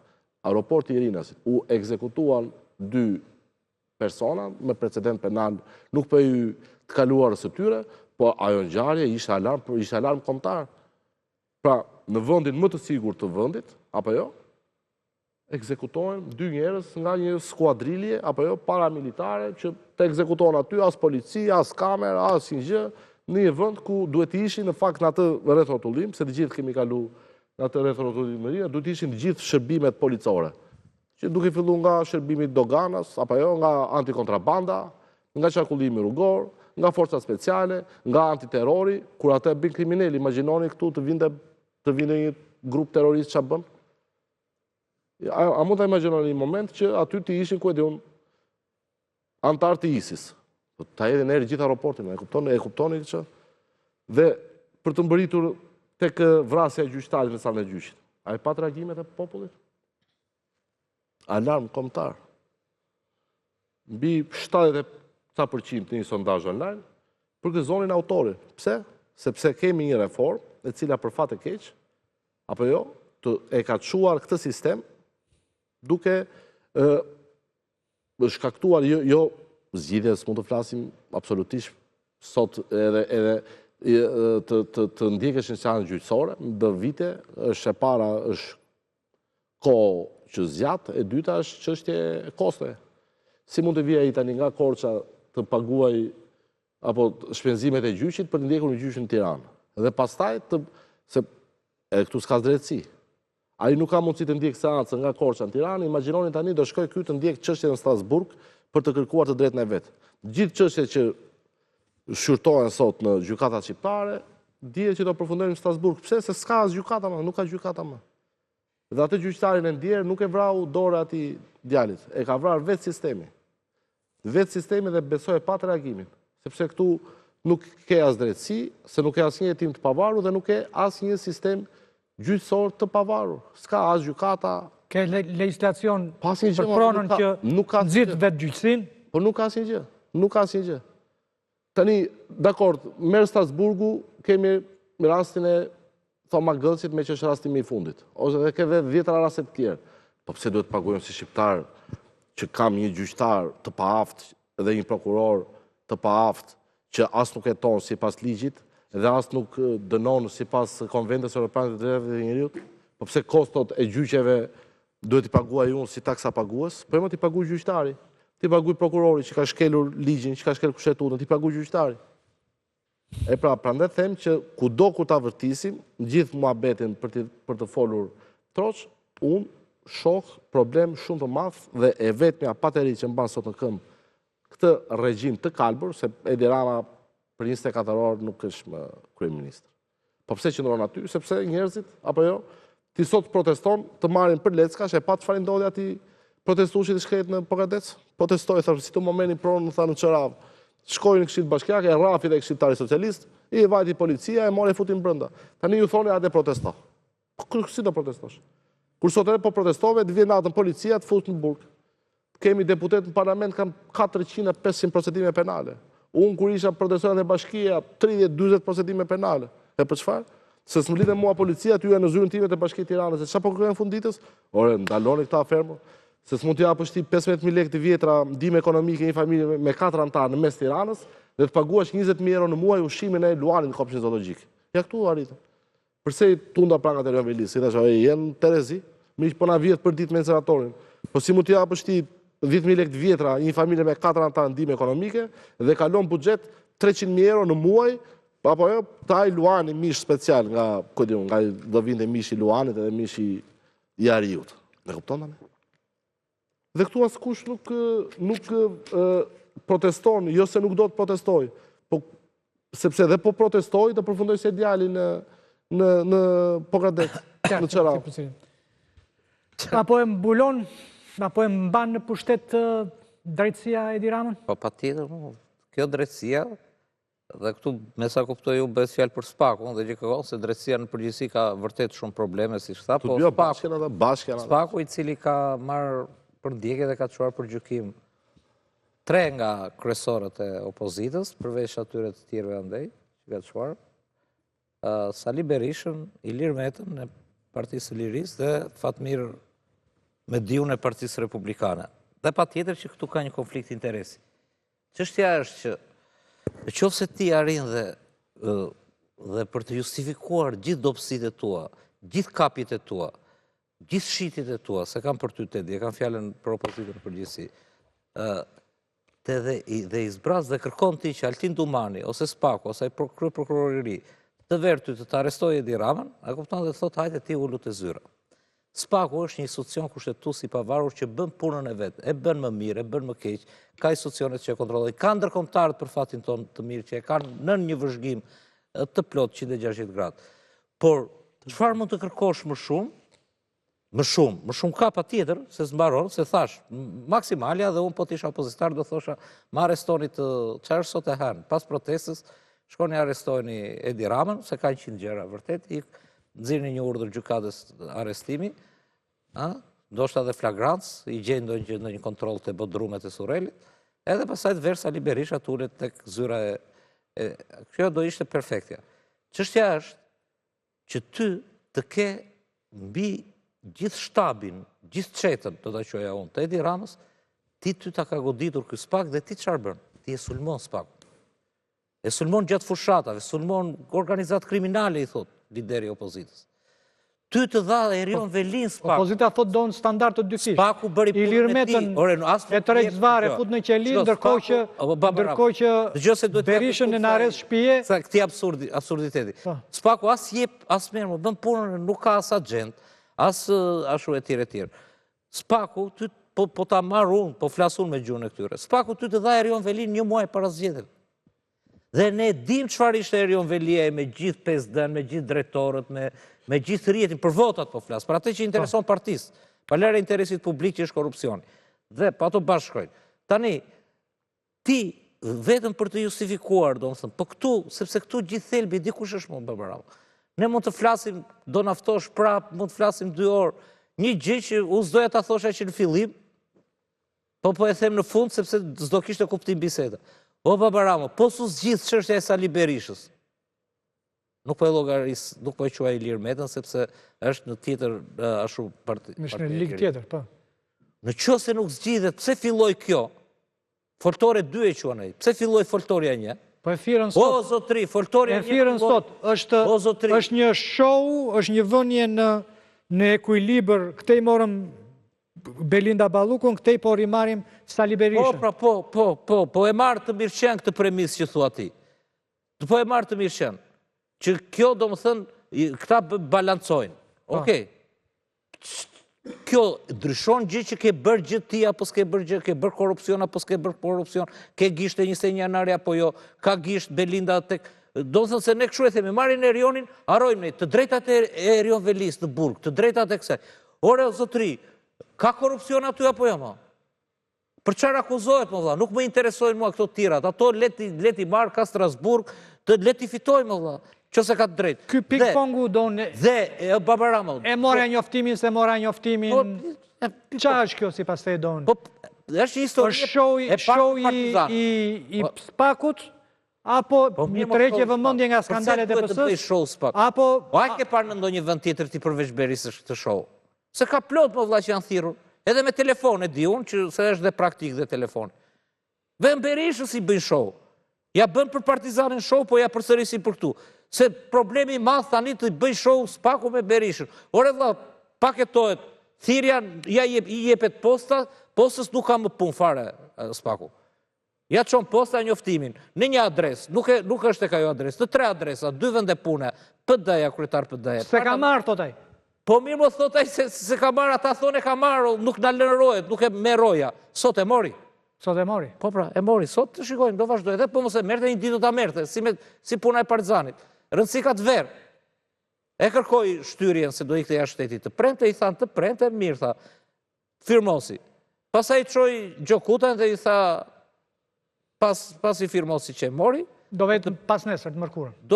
Do iki tha jashtë shtetit të premte. Okej, thanë ata, dhe ma shtyr. Hajde të mërkurë, tha pse ta shtym. Ai janë Shqipëri. Hajde të mërkurë, është një gjë që do ta bësh. E kupton?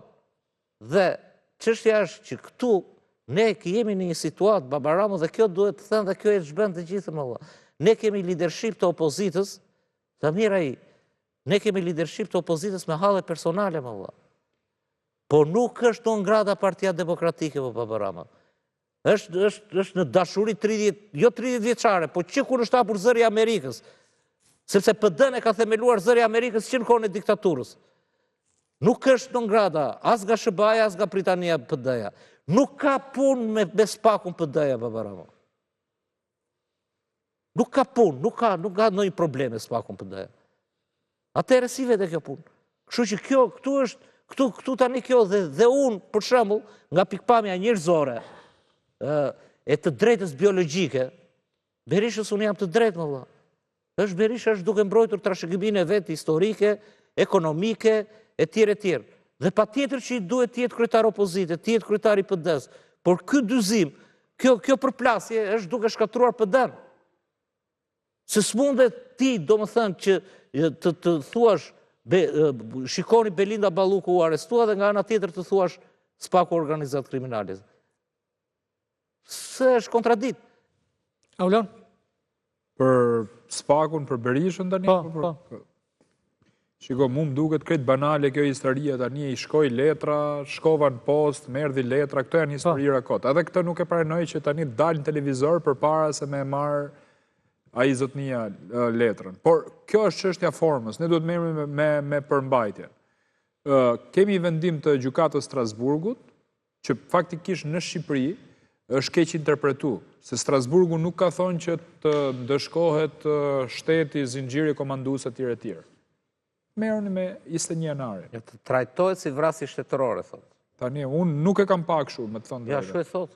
Nuk e kam pak kështu. Tani, kjo Tetohet, se ajo mund të mos dalë. Tetohet, pra, tetohet është tjetër gjë. Duke nisur nga organizatorët, deri tek po tetohet është tjetër gjë, pra se t'jemi realistë, tani. Edhe protesta, edhe ata përballen. Patjetër, se aty në protestë, shiko, ka i zanafill edhe protesta, t'jemi realistë, domethënë. Patjetër. Ti ke pas aty një personazh që është sot në burg kryetari i Bashkisë Tiranës, Erion Veliaj, që i lynte kokën protestuesve me bojë të kuqe. Unë kam qenë gazetar atëherë, kam raportuar nga vendi aty. Ajo është, domethënë, komplet shfaqje luftë-nxitse. Pra, është ngjarje gjithëpërfshirëse. Kjo është e parëndësishme në raport me vrasjen në bulevard. Patjetër se aty është gjaku bulevardi, unë e kuptoj shumë mirë. Por edhe ai që rrinte te kulla Fidelit dhe i thonte njerëzve sulmoni, futuni, boni etj. Se aty u nda si me thik Partia Socialiste qëndronte tek Hotel Dajti dhe te ura leadership. Po, e lanës. Edhe socialist në ershëm më burr. Unë menoj, po është fakt që Partia Socialiste ka hedhur 300.000 euro për atë protestë dhe ka mbledh kontingjentin e njerëzve më problematik të gjithë Shqipërisë, duke i pajis me huj, për me bëhat lloj proteste. Dhe u ndasi me thik pjesa që ushtronte dhunë dhe pjesa tjetër e njerëzve të cilët kërkonin protestë kundër qeverisë që ishin drejt në vet. Patjetër. Tani Strasburgu ka dhënë një vendim që të kthehemi te fakti dhe ja ka kthy gjykatës lart. Gjykata lart sigurisht e ka urdhëruar SPAK-un heto. Tani patjetër që Sali Berisha duhet shkojnë në SPAK dhe duhet jap deklarat në vetë. Siç e ka pranuar. Më përpara ka qenë Lul Basha, do shkojnë njerëz tjerë, etj. Neve në intereson, duhet shkojë Edi Rama patjetër. Jo Edi Rama. Nardoka ka qenë në Edi Rama. Poli, duhet shkojë Edi Rama. Në krahun tjetër. Ke shumë njerëz, ke deputet PD-s që kanë qenë në krahun andej. Duhet shkojë Edi Rama në SPAK. Patjetër, se ai është organizatori i tubimit dhe ai ka dalë dhe në televizor në atë kohë dhe thotë që nuk mund të shkelni dot mbi kufoma. Tani ai ka pas me stilistik, do ta analizoj SPAK-u patjetër se ka qenë një person që po përgatiste kryengritjen. Se ajo, ti jemi realist, nuk ka qenë protest. Ajo ka qenë demonstrat. Demonstrata do të thotë që ti demonstron diçka. Revolt. Pra ka qenë goditje me policinë etj. Dhe zoti Rama absolutisht do duhet të jap versionin e tij në raport me këtë ngjarje. Ka shumë policë. Patjetër ka diku te 68 efektiv policie. Policia e shtetit, plagosur, të dëmtuar janë pafund. Amerikanët 90, sepse ka qenë situata aq asaruse se janë plagosur, janë arshu. Tani, por policia e shtetit, është tjetër gjë pas çfarë bëri garda. Vim te momenti, domethënë ka i postulat që drejtësia vënuar është drejtësia mohuar. A janë tallë me familjarët e këtyre pafund?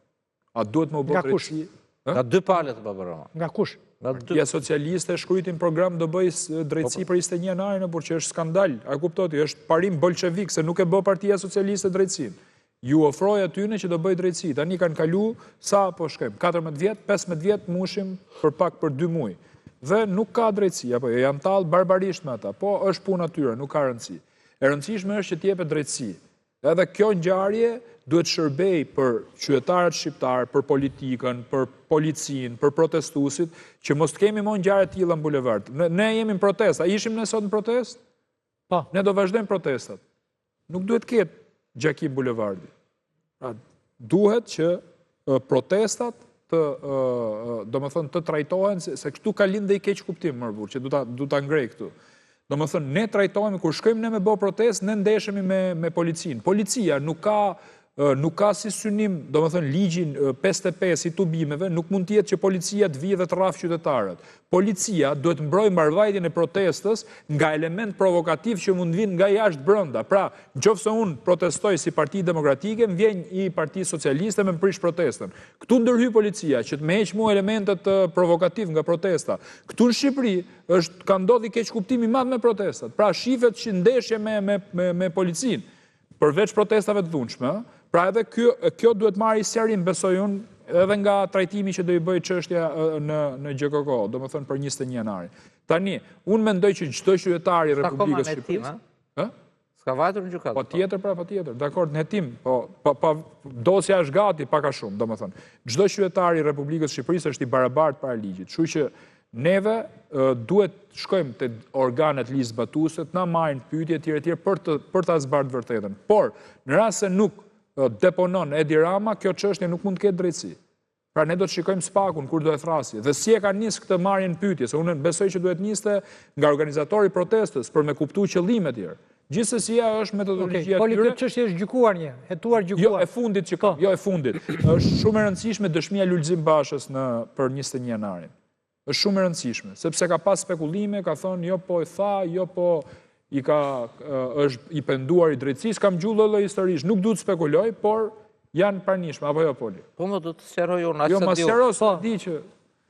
Atere, aty dëshmit më të rëndësishme janë njerë të gardës, duke filluar nga komandantit, sepse ti më thua po është gjykuar njerë, por... është gjykuar. Është gjykuar, edhe kryetari drejtori gardës është gjykuar dhe ai. Atere, tani... Kryetari bashkisë i Matit, ky deputet i Matit. Ja për çfarë po hetojë i Partisë Socialiste. Po. Vras. Komandanti i grupit zjarrit. Abarama. Po pra që është kryetar bashkisë i Matit, është bë... Po, deputet. Po deputet i Partisë Socialiste. Vrasje në bashkëpunim. Shpërdorim detyre. Shpërdorim detyre në bashkëpunim. Prishje të provave. Pengim të drejtësisë, vetëm dhe në bashkëpunim. Edhe të tjerë, domethënë. Këto janë objektivet e timit. Tani, gjithë çështja... Element objektivi dihet se shikojmë dhe në jo, po të t'i them konkretisht. Tani, çfarë element është shtrim ka? Tani për Lul Bashën në burg. Ja, po do të them unë për Lul Bashën. Këtu më dil se ç'a, këto i dim ne. Lul Basha, tani që të them atë që nisa, domethënë, gjithë kjo histori ti Babarama është mbajtur në fakt edhe timi është në nivel shumë sekret. Mua një gjë më bën përshtypje, domethënë që Berisha ndije një farë frike te Berisha. Sepse nuk e dim çfarë kanë deklaruar ata të gardës, sidomos. Sa për Lulzim Bashën, Lulzim Basha ka qenë figurant. Dhe Lulzim Basha ka treguar nga aja deri te zheja, domethënë nga minutë pas minute që e din dhe gjithë dëshmimtarët e tjerë se kush ka qenë roli dhe çfarë ka parë etj. Ka një çka ka parë ai që ne s'e kemi parë? Ka një moment që Dhe qa kanë parë dhe kamerat e sigurisë që janë... I fshin ata kamerat. Ka një moment, i fshin serverat, e diti shumë mirë. Ka një moment, do më thënë që tek zëri Amerikës, kur u hap çështja, kur gjykata e lartë urdhëroi spakun, rastësisht ndodhi, do më thënë, koincidoi që Lulzim Basha ka qenë në Washington dhe ka dhënë një intervistë zëri Amerikës. Aty ka bërë një deklaratë shumë të fortë e cila i shpëtoi medias shqiptare, sepse e pyetën siç pyese zëri Amerikës, ndjes pas edhe zëri Amerikës. Tani, mirë që është forcuar që Radio Europa e Lirë. Ajo është mbyllur dhe ajo. Jo, është ajo. Është ajo? Është. E mbajtën veten ata. Mbajtën. Edhe kur është pyetur, ashtu siç ka deklaruar vërtet gjithmonë kam kërkuar gjithë përfshirës, të thelluar, të përgjigjen gjithë e tjerë. Po tha një detaj shumë interesant, se dua ta lidh me këto fjalët që përmenden. Tha detajin që mua, tha si ministri i brendshëm, ti ke parasysh pamjet e Lulzim Bashës me Pashte me dylbi në Tarac. radio. Edhe me dylbi kemi. Ja, me dylbi. Jo me snajper, më thash me snajper, me Ka pas dylbi. dalë sa e mirë të hiri. Ja, s'ka dylbi. Qa të shkonte me dylbi ati? Është me radio, me radio. Po qa tha? Tha që mua, unë tha, i kam pyet, unë kam, kur filluan të shtenat, i alarmuar, i kam pyetur që pse po qellohet, dhe më kanë thënë që po qellohet sepse janë vrarë policë, dhe po kundërpërgjigjet sepse janë vrarë policë. Kjo është gjëja më ashtu e Lulzim Bashës në gjithë të histori, dhe besoj duhet të jetë interesante dhe atë që se këto gjitha do kryqëzohen. Pastaj Sali Berisha e ka dërguar tek Bamir Topi, Lulzim Bashë. Dihet e ka treguar vetë Bamir Topi një variante tjerë që Bamir Topi duhet bisedonte me Ina Ramën, porosit e tjerë. Këto janë pastaj te pjesa e pengimit apo mos pengimit të drejtësisë, te prishja e provave. Çështja është që akuza që është më e rëndë, sepse në qoftë se tek gjykimi i parë që the ti, janë dënuar këta që nga komandanti i gardës edhe për lupo e tjerë, janë dënuar për vrasje Nga pakujdesia. Nga pakujdesia, rikosheti. Kështu e ka gjykuar. Rikosheti, gjoja është bërë tek gardi u zhduk, se mori do të prokuroria, ku ishin plumat që bën rikoshet. Por tjetër histori, tani nuk është vrasje pa dashje. Tani po hetohet për vrasje me urdhër. Se deri ku do shkoj urdhri, nga ana ligjore, Sali Berisha është i mbrojtur. Nga ana e procedurës ligjore, sepse garda vepron, garda nuk merr urdhër nga kryeministri. Edhe po ta marr, është urdhër i paligjshëm në kuptimin ligjor. Por në qoftë se është bërë presion, ka ndonjë përgjim, ka ndonjë dëshmimtar që ishte bërë presion nga kryeministri, ato kalojnë gjëra të tjera, po prapë nga ana ligjore s'quhet urdhër. Më kupton Baba Rama, për mua Berisha dhe tani varet se çfarë do pranojnë ata, sepse herën e parë pranuan ata. Gjykim të shkurtuar gjithë të gardës. Tani këtu bëhet fjalë për burgim të përjetshëm Baba Rama. Si ajo kryeministre e Bangladeshit sot, për shtypje të opozitës me dhunë, u dënua me burgim të përjetshëm, 74 vjeç. Çështja është që deri ku do shkojnë ata dhe më kryesorja fare në gjithë këtë histori është që këtu duhet zbardhur në mënyrë gjithë përfshirëse. Dhe është një histori shumë e çuditshme, tregon fiks politikën shqiptare Baba Rama. Shiko për shembull, Nardokën e kishe që e ke tani me Berishën, e kishe në kratë e Edi Ramës atë ditë. Deputet të sotëm të PD-s i kishe duke sulmuar kryeministrinë atë kohë. Komandanti një grupi zjarrit është për lehtësi gazetareske, se s'quheshin ashtu, e ke deputet të PS sot. E kupton, ishte në kryeministri brenda ai.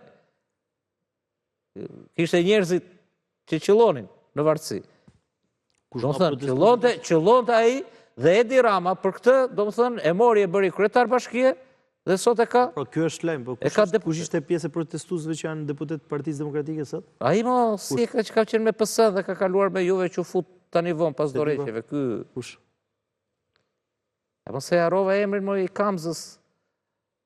Xhelal Mziu? Jo Xhelal. Aslan Dogjani, s'tat për Aslan Dogjani. Aslan Dogjani. Aslan Dogjani ka qenë në protestë. Blushi, kjo don rihapja. Ka qenë në protestë. Rihapja e kësaj është ka qenë për të rikthyer edhe një pyetja ime për ta provokuar ndoshta pak edhe debatin është Edi Rama, a ka dhe një fletëthirrje për të dëshmuar? Se është tir Tom Doshi, është tir Lulzim Basha, është tir Sali Berisha, nuk e di kush tjetër është tir, po Edi Rama është tirur? Nuk është për t'i qeshur, por në fakt është për të vënë duar në kokë. Edi Rama nuk thirret kur nga SPAK për asnjë lloj arsye.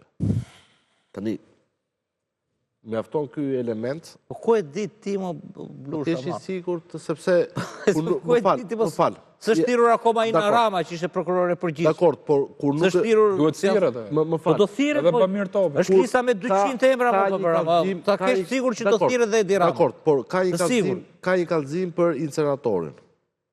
Sa vite ka? Ka një kallëzim për Megoni Galin, që ka një vendim të drejtësisë amerikane. Edhe për këto do thirret, do merret dhe i pandehur, ta kesh sigurt. Po çfarë them ti do orën dhe ditën? Është proces valla, po normale, po çfarë orën them dhe ditën, por unë dua që gjakderdhja financiare të ndalet e kujt më? E financave publike. Po tani çfarë të bëj Spaku? Çfarë të bëj Spaku? Pse Spaku nga shef finance atje? Më fal. Përse nuk ndalon afera e incenatorit? Ore, e keni, leqe se doja ta sqaroj që pare, e keni shumë gabim këtë të incenatorit. Ta tha Baba Rama, po Baba Rama nuk i shteron Baba Rama, se do t'i lërë kështu. Ka kontratë. O zotri, po jo, nuk është çështje kontrate më. Nuk po jepet më lekë më për inceneratorët. Se biles dhe Edi Rama shpalli falimentimin e tyre dhe hapi projektin do marrë lekë të tjera për gratë fillë. Kjo është propaganda. Ajo është pjesë, dëgjoj. 30 milion euro deri në 2029. Po më lërë të shpikoj, dëgjoj. Kompania inceneratorëve.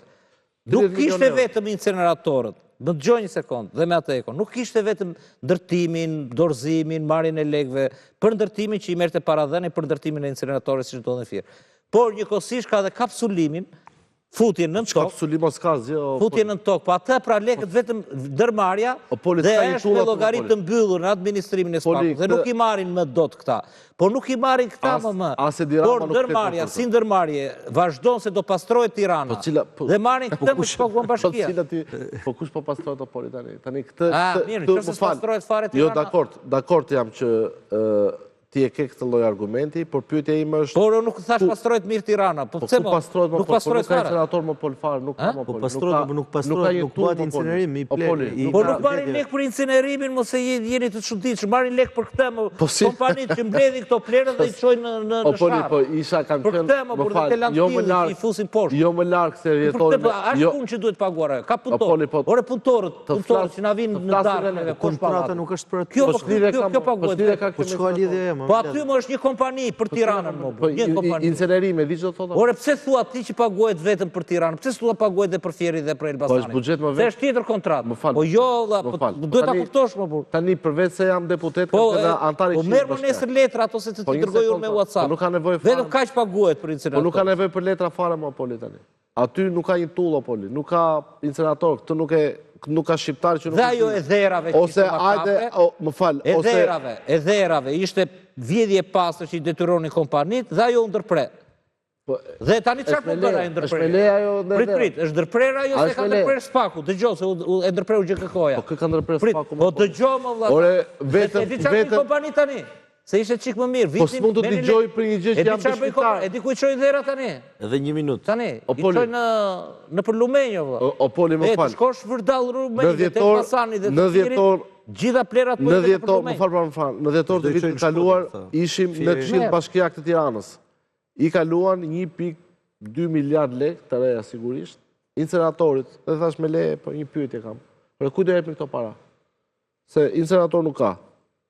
Kompani s'ka. Llogari janë të sekuestruara, kanë votim tha Erion Veliaj, ecta, tani nuk mund të thuash që s'paguhen pagesa më. E lexove projekt buxhetin. 30 milion euro tjera më Opoli. Do të dëgjosh propagandën e Edi Ramës shetrit ajote. Por 30 milion euro deri në 2029 mos gaboj, janë planifikuar do paguen Opoli. Pyetja është kush ken parat? Kush ken parat? Kush po i përfiton? Tem për një emision tjetër. Po, dakor, po nuk do thua që s'ka aferë, tani këtë nuk ka shqiptar. Ka aferë, po. Nuk ka shqiptar. Ora, jo afera po i bën në mes të Vjenës ata që kanë bërë këtë punë, në Zvicra në vërtet. Po, kush po thotë valla? Nderuar shikues, ky ishte emisioni për sot. Vetëm një fjalë lutem se kam kaluar mirë. Nesër kam gjyqin e tretë me Erion Velin, se më ka pa ditë për shpifje. E pres në gjykatë se ka 2 herë që mungos, se doja me ta thonë këtë. E urdhroi duke gjykata që të po duhet vinë gjykatë se më ka pa ditë ai mu, jo unë atë, dhe ai minimalisht duhet të vjen se ai shërben edhe si ajrim do ndalje në ajrim. Po pra, të vinë gjykatë edhe të përba, unë jam i përgatit dhe nuk tërhiqem nga si deklaratë që kam bë. Ka 800 faqe prova, 50 DVD, nesër të vinë gjykatë në orën 3, kemi gjyqin, në rast se nuk vjen gjykatë është për turpin e vet. Unë se ti është çan do të thos erdhi mbyllet. Jo, duhet vi, jo, unë s'kam pranuar mbyllen, unë kam pranuar që të vazhdoj gjykimi. Unë dua që ai shiko këta janë slap case që i mbajnë njerëzit var. Këto janë padi strategjike që quhen. Dhe unë nuk du të rri var, unë du të vendoset drejtësi për këtë. Në rast se unë jam i fajshëm, dal unë i fajshëm. Në rast se është ai të vija ja tjetër. Ky ishte emisioni për sot, rishjemi tonën tjetër. Natë e mirë gjithëve.